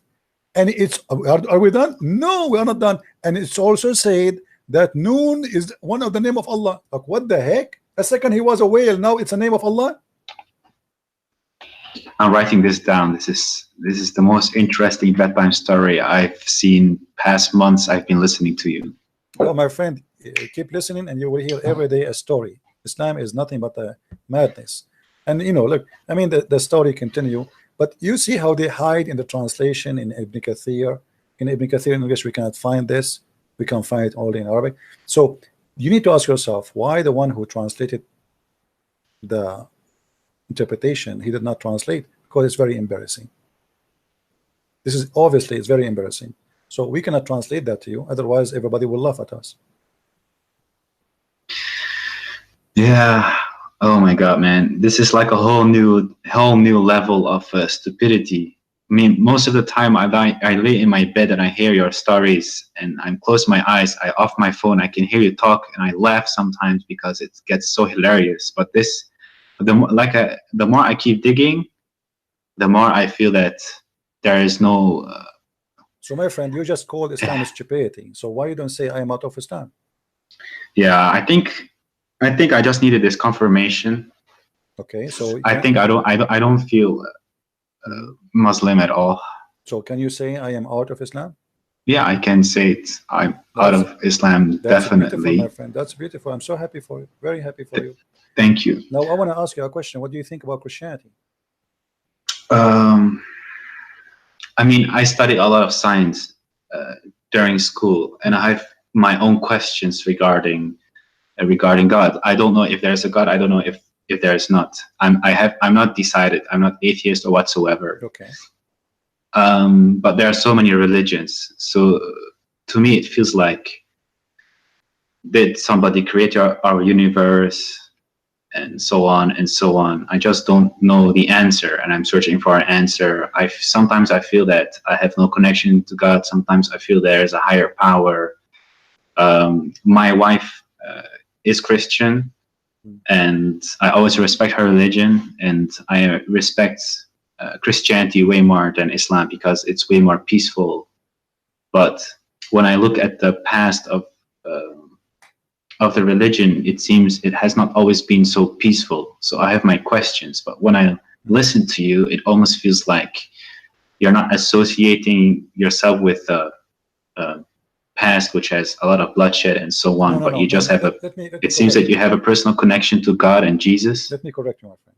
You see, okay. Always when you understand history, you cannot just read about it. You have to live the history. So yeah, if they say to you, there's a history of a blood, and then you say history of who? Is that history of Christianity or history of Christians? So there's a huge difference. What if I show you now history that Christian Prince was in jail? Are you going to judge Jesus because of me? No. Okay, what I have to do with Jesus? That's not even fair. I don't judge Islam because somebody he is a criminal. I judge Islam by the founder of Islam, by Muhammad. Nobody can say Muhammad was a bad Muslim, right? So I mean, if you say he's not a Muslim, that will be funny, right? Yeah, but he was quite a bad person. Okay, but he's a bad person, no problem. But you know, but the question is, you cannot, you know, I'm not judging Islam because a guy, his name is Osama bin Laden. I'm judging Islam by what Muhammad did. So if you want to judge Christianity, my friend, you don't judge it by Christian Prince, regardless if a Christian Prince is a decent man or not. You judge it by the Messiah himself. And here I say to you, do you find a better name than his name? Do you find better teaching than his teaching? Do you find better wisdom than his wisdom? Do you find more, you know, truthful, loving, and same time extremely wise than him? So as long as you go to school, let us practice one sentence of Jesus. He said, love your enemy. What do you say about this sentence? Sounds quite nice. I find it very hard myself to hate somebody because it's so bad. It feels so wrong. Yeah, but and you always listen, yeah, he's your enemy. He is your enemy. He's already your enemy, and he says you love your enemy. And look what that will do. If every single human being practice one sentence of Christ's teaching, you said that Christianity is a religion. Christianity is not religion. It is not. Christianity is a belief in the mighty God. It's not a religion. You love your enemy, and I love your enemy, my enemy, and every one of us in this earth love the enemy. There's no enemy left. The earth became heaven. So the message of Jesus to us is to live in heaven right now, not even tomorrow. Yes, there is heaven to come, but if you believe in Jesus, you can be in heaven. Because when you love your enemy, and all of us, we love our enemies. We do not need a police. We do not need an army. We do not need, because everybody became a loving person. A loving person will not steal. A loving person will not kill. A loving person will not rape. A loving person will not allow somebody to die hungry in the street. He will not be greedy. Just one sentence of the teaching of Christ can beat all the wisdom and the wise man in the world. One sentence can solve the problem of all mankind. And this is why, my friend, I believe that he is the Almighty God, for nobody can be wise as he is. Is there something I can like read up about on Jesus and God? Because I would like to know more. Read the four gospel, my friend, the four gospel. But as I said to you, you know, I mean, yeah, one sentence for me is a gospel. Just one sentence. Because that sentence can solve all our problems. All the evil we have is based because we don't, you know, when you love your enemy, that's mean you love everybody. That's it. There's nobody, there's no limit. Human being have a problem that he love himself, but he don't love people. Even if somebody love a family because they provide him something. Like, I don't want to be lonely, so I love my children. Maybe I don't want to be lonely, so I love my wife. But you will see the Messiah, he come to us with extreme love, exceeding the limit and the mind of a human mindset. Love your enemy. So we live in our world with love, and then love will come back to me. Because if I love everybody, then everybody love everybody, which means including me. I'm a winner. You know what I mean? Yes, I understand. But then on the other side, I have some atheists saying things like, but how can a God be so powerful? How can he make a stone bigger than himself that he cannot even carry? And if he cannot, then he's not the strongest, and so on. You see, this is because of their ignorance. Because Jesus, when he carried the cross, Jesus, he come to us as a normal human being, as a man. But in the same time, isn't it the Bible says that Jesus, he was controlling the nature. Jesus, he healed the blind. Jesus, he resurrected people from death. So they remember only that thing he cannot carry. So why so what? He is coming in the form of a human being. As simple as that. The flesh of a human being. He did not come as what they want, Batman. If Batman exists, that is God. I mean, so he is coming in a form of a human being. Yet he do what no human being can do. So the silliness of some people sometimes that they pick up their cherries from all the story of Jesus. You remember only this one. If you want to be fair, remember the rest. Then I have another question. I understand your point. I absolutely do. Okay. In what form does God come? From what? In what form? What form? In what shape? In Christianity, God is a spirit. So our God, he can come in any form he wants, because simply he is God. He's Almighty. That's why we call it. What the word Almighty mean? Do you know? Yeah. The best there is. Well, he can do whatever he wishes. So he can come to us as a man. Actually, the Bible says, like, when the Messiah, he was baptized, they saw like a spirit in the image of the shape of a bird, and they heard a sound say, "This is my only begotten son." So God, he can come to us in any way he wants. God, he came to Abraham as a man, and Jesus said, "Before Abraham, I am," and Abraham knows my day. So he came to Abraham as a man, and why not? If God cannot come as a man, he cannot be God anyway, because if he cannot be something, that means he is limited. You know what I mean? I understand. It sounds way better than what Islam has to teach when it comes to him having hands and sitting on a The chair. Quran says how Allah can have a son if you don't have a girlfriend. Yeah. So Allah saying he cannot have a son because he don't have a girlfriend. Our God do not need a girlfriend to have a son. Secondly, we don't understand that God he have a son in a physical way, which means God he have sex with a woman and then they give birth to a person. His name is baby Jesus. That's not a story. So the Quran always speak in a let us say in a very poor IQ, you know, very poor IQ. Like you can tell that the one who is making the Quran is not even did not even go to, you know, the Muslims they say that Muhammad was illiterate, right? But Yeah, but you also said on his dying bed or whatever, when he was about to die, he said, give me a piece of paper and pen or whatever. Actually, I don't agree he's illiterate. That's what the Muslim says, but that's not the question. Yeah. Illiteracy, my friend, is not about being, you knowing how to write, how to read. Illiteracy is about being ignorant. And this is what the Quran says. The Quran never said Muhammad did not know how to write, how to read. But how you can, you know, confirm to the ignorant to say to them, your prophet was not illiterate? The Quran, but the Quran says that. You see, if you go in the Quran, the problem that Muslims do not want to listen. You go in the Quran, chapter 2, verse number 78. Can you see the screen? Yeah, I can. Okay. What the verse saying? We can change the translation if you want. I don't know what translation you like to read. We can go, let us say, Yusuf Ali.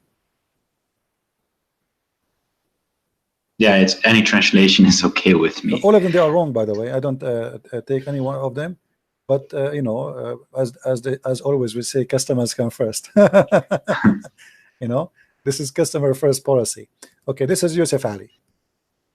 Okay, and they are among them illiterate who know not the book. Do you see it? Yes. So who is illiterate according to Quran? The one who don't have a book, who do not know a book. Nowhere in the Quran says that illiteracy is about knowing or not knowing how to write, how to read. The Quran confirm in many verses, but Muslims are, what I can say, I don't want to say something, it's very embarrassing. The whole Quran says it clearly that the illiteracy the Quran speak about is about not knowing the true God, and you don't have a book. That's why the Quran called the Christians and the Jews people of the book. Yeah, I hear it quite often. Yeah. What does it say in Arabic when it comes to illiteracy? That's it. Ummi. This is, you see the word illiteracy is ummi. Here you go. This is the word the Muslim they say that Muhammad is ummi because it says in the Quran that he is ummi. But ummi is taken from the Jews. You know, the Gomai in the Bible is the one who is, they are from the nations. They are not believers in God, so they call them illiterate. You know, all those verses in front of us. It says and confirm that. As an example, it says here. Chapter 3 verse number 20,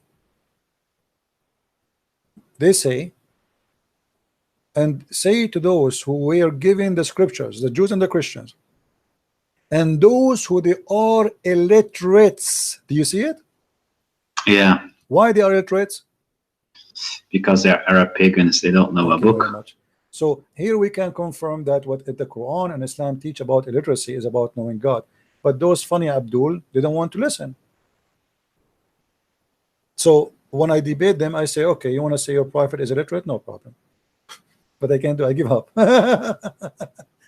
You know, it's like somebody, he want to prove to me that his prophet is a donkey. Okay, I agree with you, no problem. Illiterate.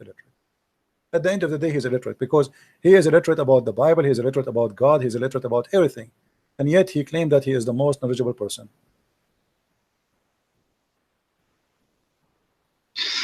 So right now I'm like 60% there.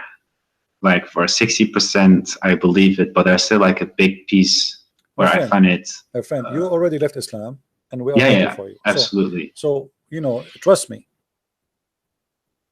I am not going to invite you for something bad, which me myself I'm happy to have. If a Christianity, if being with Christ is something ugly, nobody is forcing me. I live in America. I am a free man. I can be an atheist in a second. Exactly. So why in the world I want to believe in him? And I think you can tell I am not a low IQ person. Yes. So why in the world I want to believe in the Messiah? And why I want to invite you to believe in him? Let me tell you something, my friend. Your name is Muhammad, right? Yeah. Okay, Muhammad. Time go fast, and nobody guarantee what is going to be tomorrow. Tomorrow might never come. Maybe to me, maybe to you. I might go to sleep, never wake up. It happened to millions of people before us. It happened every day. Do we agree? Exactly. Yeah, that's true. So what is my guarantee that even tomorrow will come? I am invite you right now to accept the Messiah. The Messiah, he said clearly, there's no salvation but by me. I am the truth. I am the resurrection. I am the Alpha. I am the Omega. So I am inviting you now to accept, because this is an opportunity might not come to you tomorrow. You never know. Maybe an hour from now, me and you, maybe we die. Yeah, but how about if I feel that almost to a point that I'm trying to believe, but deep inside I feel like I'm still not all the way there. So even if I would accept it, it still feels like I'm not honest. Because no, I don't want you to accept if you don't believe. Yeah. No, we don't do that. We don't say Shahada in this Christianity. No. I'm not asking you to say I accept the Christ if you don't accept the Christ. You have to be honest, because even that, if you do that, still you're not saved. You're not saved. You know? Yeah. You have to say it from your heart. You have to be a believer. You know? The Messiah, he said, not everyone says to me, Lord, Lord. So saying to him, Lord, will not save you, my friend, unless you believe in him and you follow him. So I am asking you to believe and to follow, not to say I accept. Saying I accept is just to announce your belief, but not just to say a statement and that will save you. I understand. I understand you completely. So that's why I don't want to do like a false conversion. No, where, I don't want you to do that. Oh, yeah. When in about a week I might still have doubts, and then you know, I will feel that I will personally feel that okay, I was not ready yet to do it. No problem. Because personally, like I said, my wife is Christian. Her whole family is Christian, and they have nothing else than Christianity. I've also back in when I first was dating her like 3 years ago, I went to a church, and then it felt still very strange to me. I just wanted to experience, because I've always been very open to everything. And right, friend. You know, I will pray for you, and I ask everybody here in the chat, please pray to our brother here, Muhammad, so the Lord will open his eyes and will bring him to see the truth, and the truth will set him free. We pray, my friend, that the Lord will help you, will guide you, will open your eyes, and he will receive you. He said, knock at my door and I will open for you. So please, my friend, all what I'm asking you, don't say anything, just knock at his door. Say to him, Lord, I want to know you, the Messiah, the Christ, the great name, though everybody speak about you, where are you? I want to know you. Show yourself to me and tell me more about you. Let me see you, let me know you, then I will believe. And my friend, he will answer your question, and he will answer to you. And I will be happy to have you again in my program here. Anytime you feel you have a question, you want to talk to me, you want to say I accept Christ and give us the great news, or even says I don't want to accept, you are welcome to call me. Yeah, I really appreciate it. I really appreciate the prayers. I've been following the chat as well. I appreciate everybody being so nice and everything. I can really feel the warmth from the Christian community, and it's like completely different from Islam, where as soon as you have doubts, it's like kafir billah, you know, astaghfirullah, and that kind of stuff.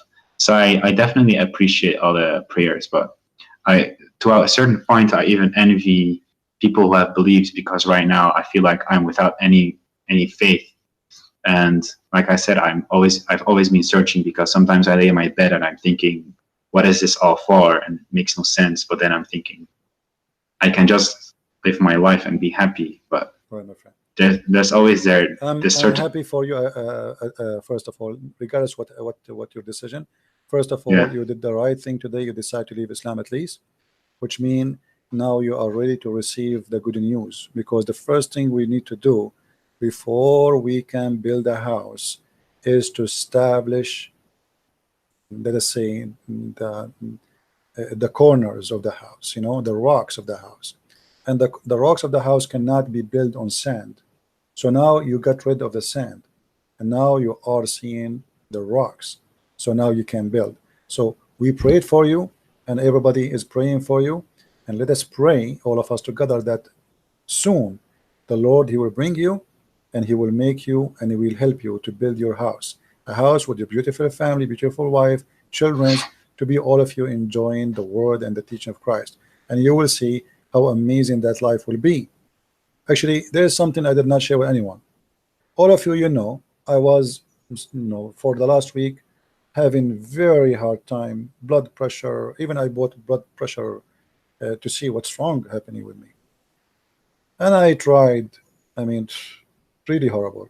I cannot even concentrate. And then I decided yesterday to pray a deep prayer from my heart. And for sure, this is the deep prayer. It's about me. I said, Lord, I need my head. I'm using it. Please help me. And I woke up as if nothing happened in my life, as if I have no pain, as if, as you see, I'm speaking now for how many hours? I just made a prayer, and the Lord, He always is there. For sure, you know, some people, they might say to you, there's many people, they pray. The Lord, He always acts in a mysterious way. When you speak really from your heart, when you are a person, especially if you know, if you are his servant, if you are His soldier, if you are a person not asking for yourself, then the story is different.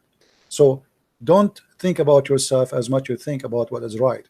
Think about what is right. Say to Him, Lord, please show me what is right. It's not about you. It's not about me. It's always about what is right.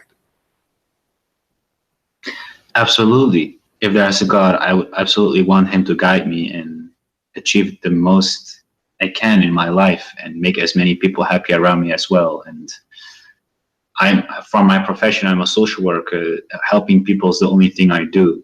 So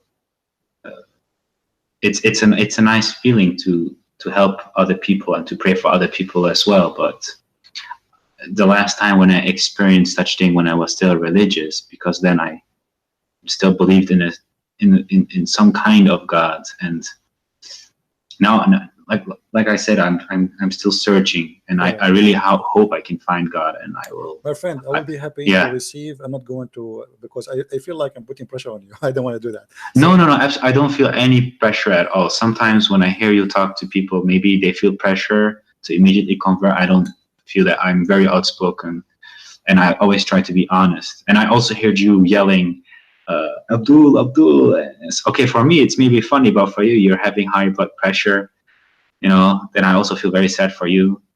But I completely understand your point, and I think this is also the right way for me to be deciding it on by myself and coming to a conclusion by myself. All right, I agree with you, and I will be happy again to hear you soon. Let me know if you need any help.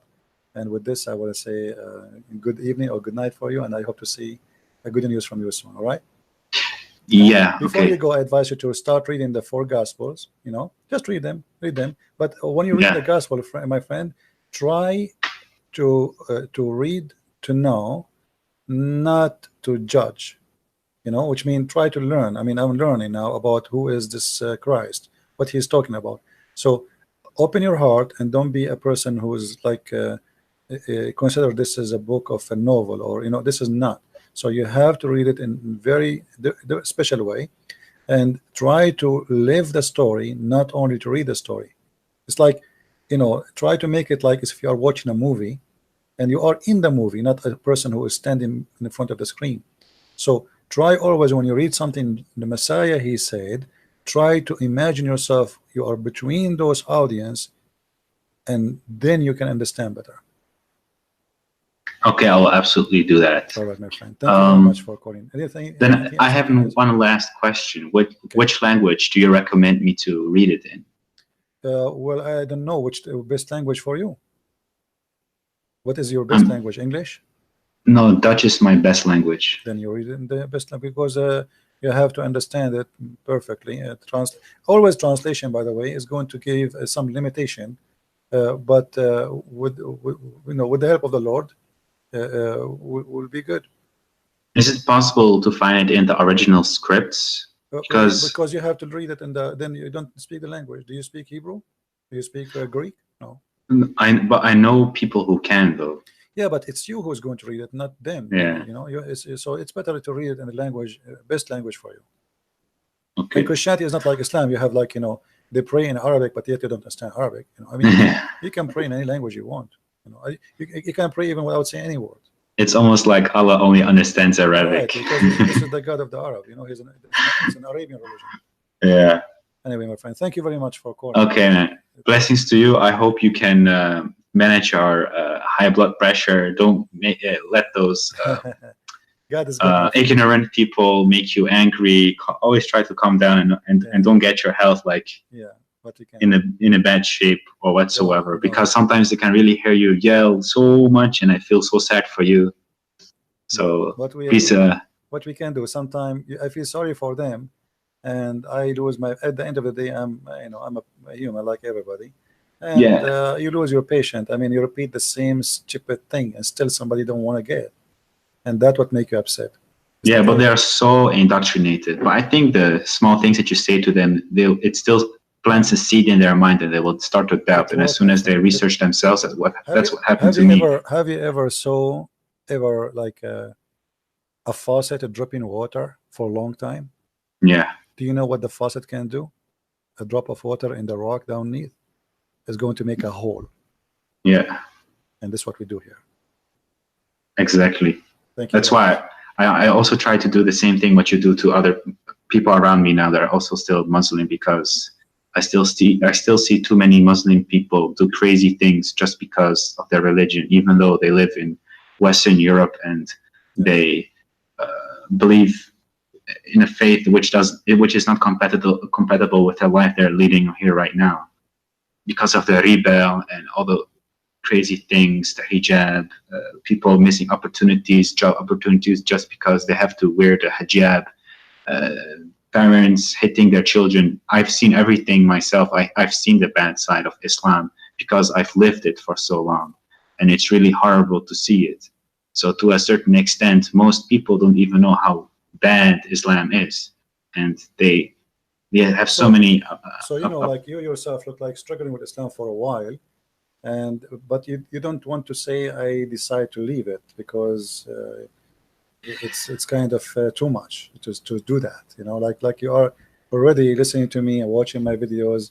Already you agree that this is no way, this is from God.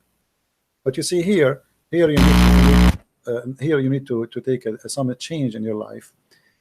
If you are convinced of something, don't wait. I mean, what the point? Just because my family they believe in the same thing? It's because of my parents. I feel very sad for my mom, because sometimes when I make a small hint, my mom is like 70 plus, and I cannot. If I say something, she will think I am possessed by Satan or whatever, and she will just cry for days long. She will never understand. So to me, it's very hard and very difficult because it causes me a lot of pain. Yeah, I understand. Okay, my friend. I had to let you go, and feel free to call me when you feel like talking again. All right? It is good. Thank you very much, man. Have a good night. Take care, you too. Bye-bye. All right. I think we have a good time today. I'm not going to stay longer. You see, like we talk about, I made a prayer to the Lord and He answered my prayer, but doesn't mean I'm not going to get sick. I might even die tomorrow. That will not change my faith in the Lord, because simply, you see, it is you are doing something, and whatever your duty is in earth, it doesn't change anything. That at the end of the day, you are under the nature and the law of the nature of a human being. You will die, you will get sick, you might get killed, you might have an accident. And always don't judge the Lord by things happen to you. You are born to die, my friend. You are born to die. What Jesus said, Let the dead bury the dead. They are dead. Burying the dead. Always remember that. So don't be the same as the atheist. Say, okay, why this person he have a cancer? He was a Christian, good a Christian, but cancer have nothing to do with being good a Christian or bad a Christian. Cancer happened to atheists, to believers, disbelievers, all kind of people. The Bible says that the Lord, he created the sun to raise above the good and the bad, and all they will get the benefit of it. So we are out of heaven, and the day we are out of heaven, that's mean we are out to die. And the only way to come back to this heaven is to be with the Lord. So you will be sick even if you are a believer. You will die even if you are a believer. You might get killed, you are a believer. That will not change anything. But there's a huge difference between somebody he is a believer and someone he is not. Death means nothing to me except seeing the Lord soon. Death to someone he don't believe is horrible. There is a story about a monk. He is dying. They ask, you know, the other monks, they ask for a doctor to come and see him. Maybe he can help him. The doctor get in, he check him out. The guy is very old. He said to him, I don't think you will live until tomorrow. You are in a very bad shape. And then he came out, the doctor, and he told the others, he said, I think your brother, he lost his mind. They said, why? He said, I just told him he would die by the end of maybe tonight. I mean, but he gave me a big smile. I just told him he would die. I think he lost his mind. They said, why you don't go and ask him why he is smiling after what you told him, if he can't talk? So he went inside. He said, you know, I have a question. I just told you, you will die maybe in a few hours from now, and you give me a big smile. You did not say anything. Can you tell me why? Why you are so happy? You look so excited. The guy, he said, I spent all my life for this moment, and you are telling me I will see him soon, I will be with him soon, and I will not be happy. So for a believer is like landing in the airport of God. For a disbeliever, it is the end. It is a terrifying moment.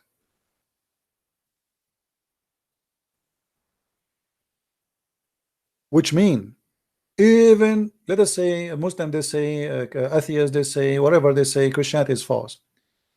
Even that will give you happiness even in the moment of death, for you are not left alone. Death for you is just a start of a journey. It is not the end of it. Death for them is the end, a very ugly end.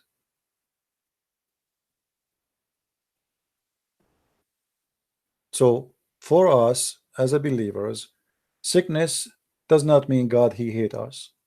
Absolutely not. Actually, you know, it can be for your good sometime. When I was in Germany, I met with the Muslim women. I was invited by a brother Amir. You know Amir, right? You see his YouTube. I was invited by him to his you know, he have fiancé family, and I was invited for like a lunch with them, even though I don't really like to eat in anyone's house, but I've been forced, really. I could not say no. And there they invited two ex-Muslims, one from Jordan and the other one was Lebanese. If you remember, the Lebanese lady who spoke to me in Skype and she decided to leave Islam, you remember her? The one, her brother is a sheikh from Hezbollah, big sheikh for the Shia. She was there. This woman, she started thinking about Christ after she had her cancer, not before.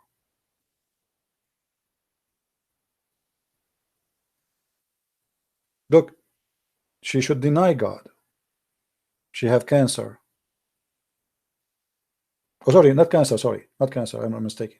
They told her, like, you know, you might die because she have a very hard problem. You know, it's not cancer. It's my mistake. So she started thinking about accepting the Messiah after she been told that her life in a very bad shape and she might die anytime. So if death will bring me to Christ, death is welcome. If an illness will bring me to Christ, I would love that. I prefer to have any illness better than dying ignorant and going to where I don't like to go.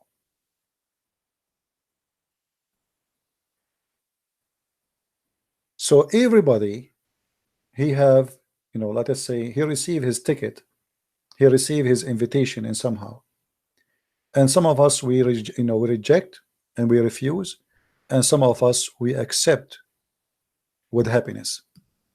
Now the one who rejects, he will pay the price. This invitation will not come every day forever. Time will come, you breathe and never breathe again. That's it. It was your last moment. After that, there's no solution. He gave you time, long time, and you reject once after once after once. And this is why I feel sorry actually for the Muslims, because you know those who been in contact with the Christians, and Christians, they did their hard work to make them believe and they refuse. Those will be questioned harshly, because it's not, you see, according to the Bible, if somebody never heard of Christ, he will be saved. He will be judged by what he knew.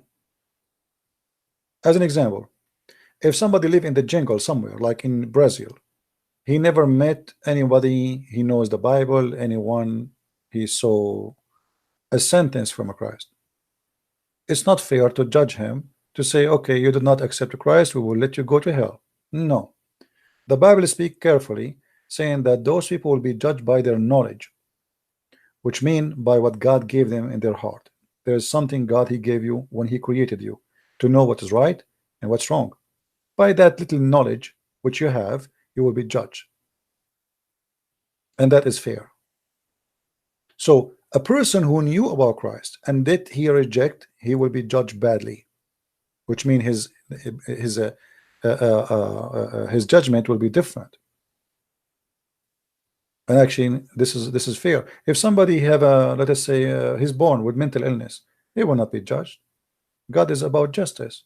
This guy, he have no idea, he don't know what I'm talking about, right? He have a brain defect. This person considered the same as a child, he will go to heaven. Children in Christianity, they will go to heaven.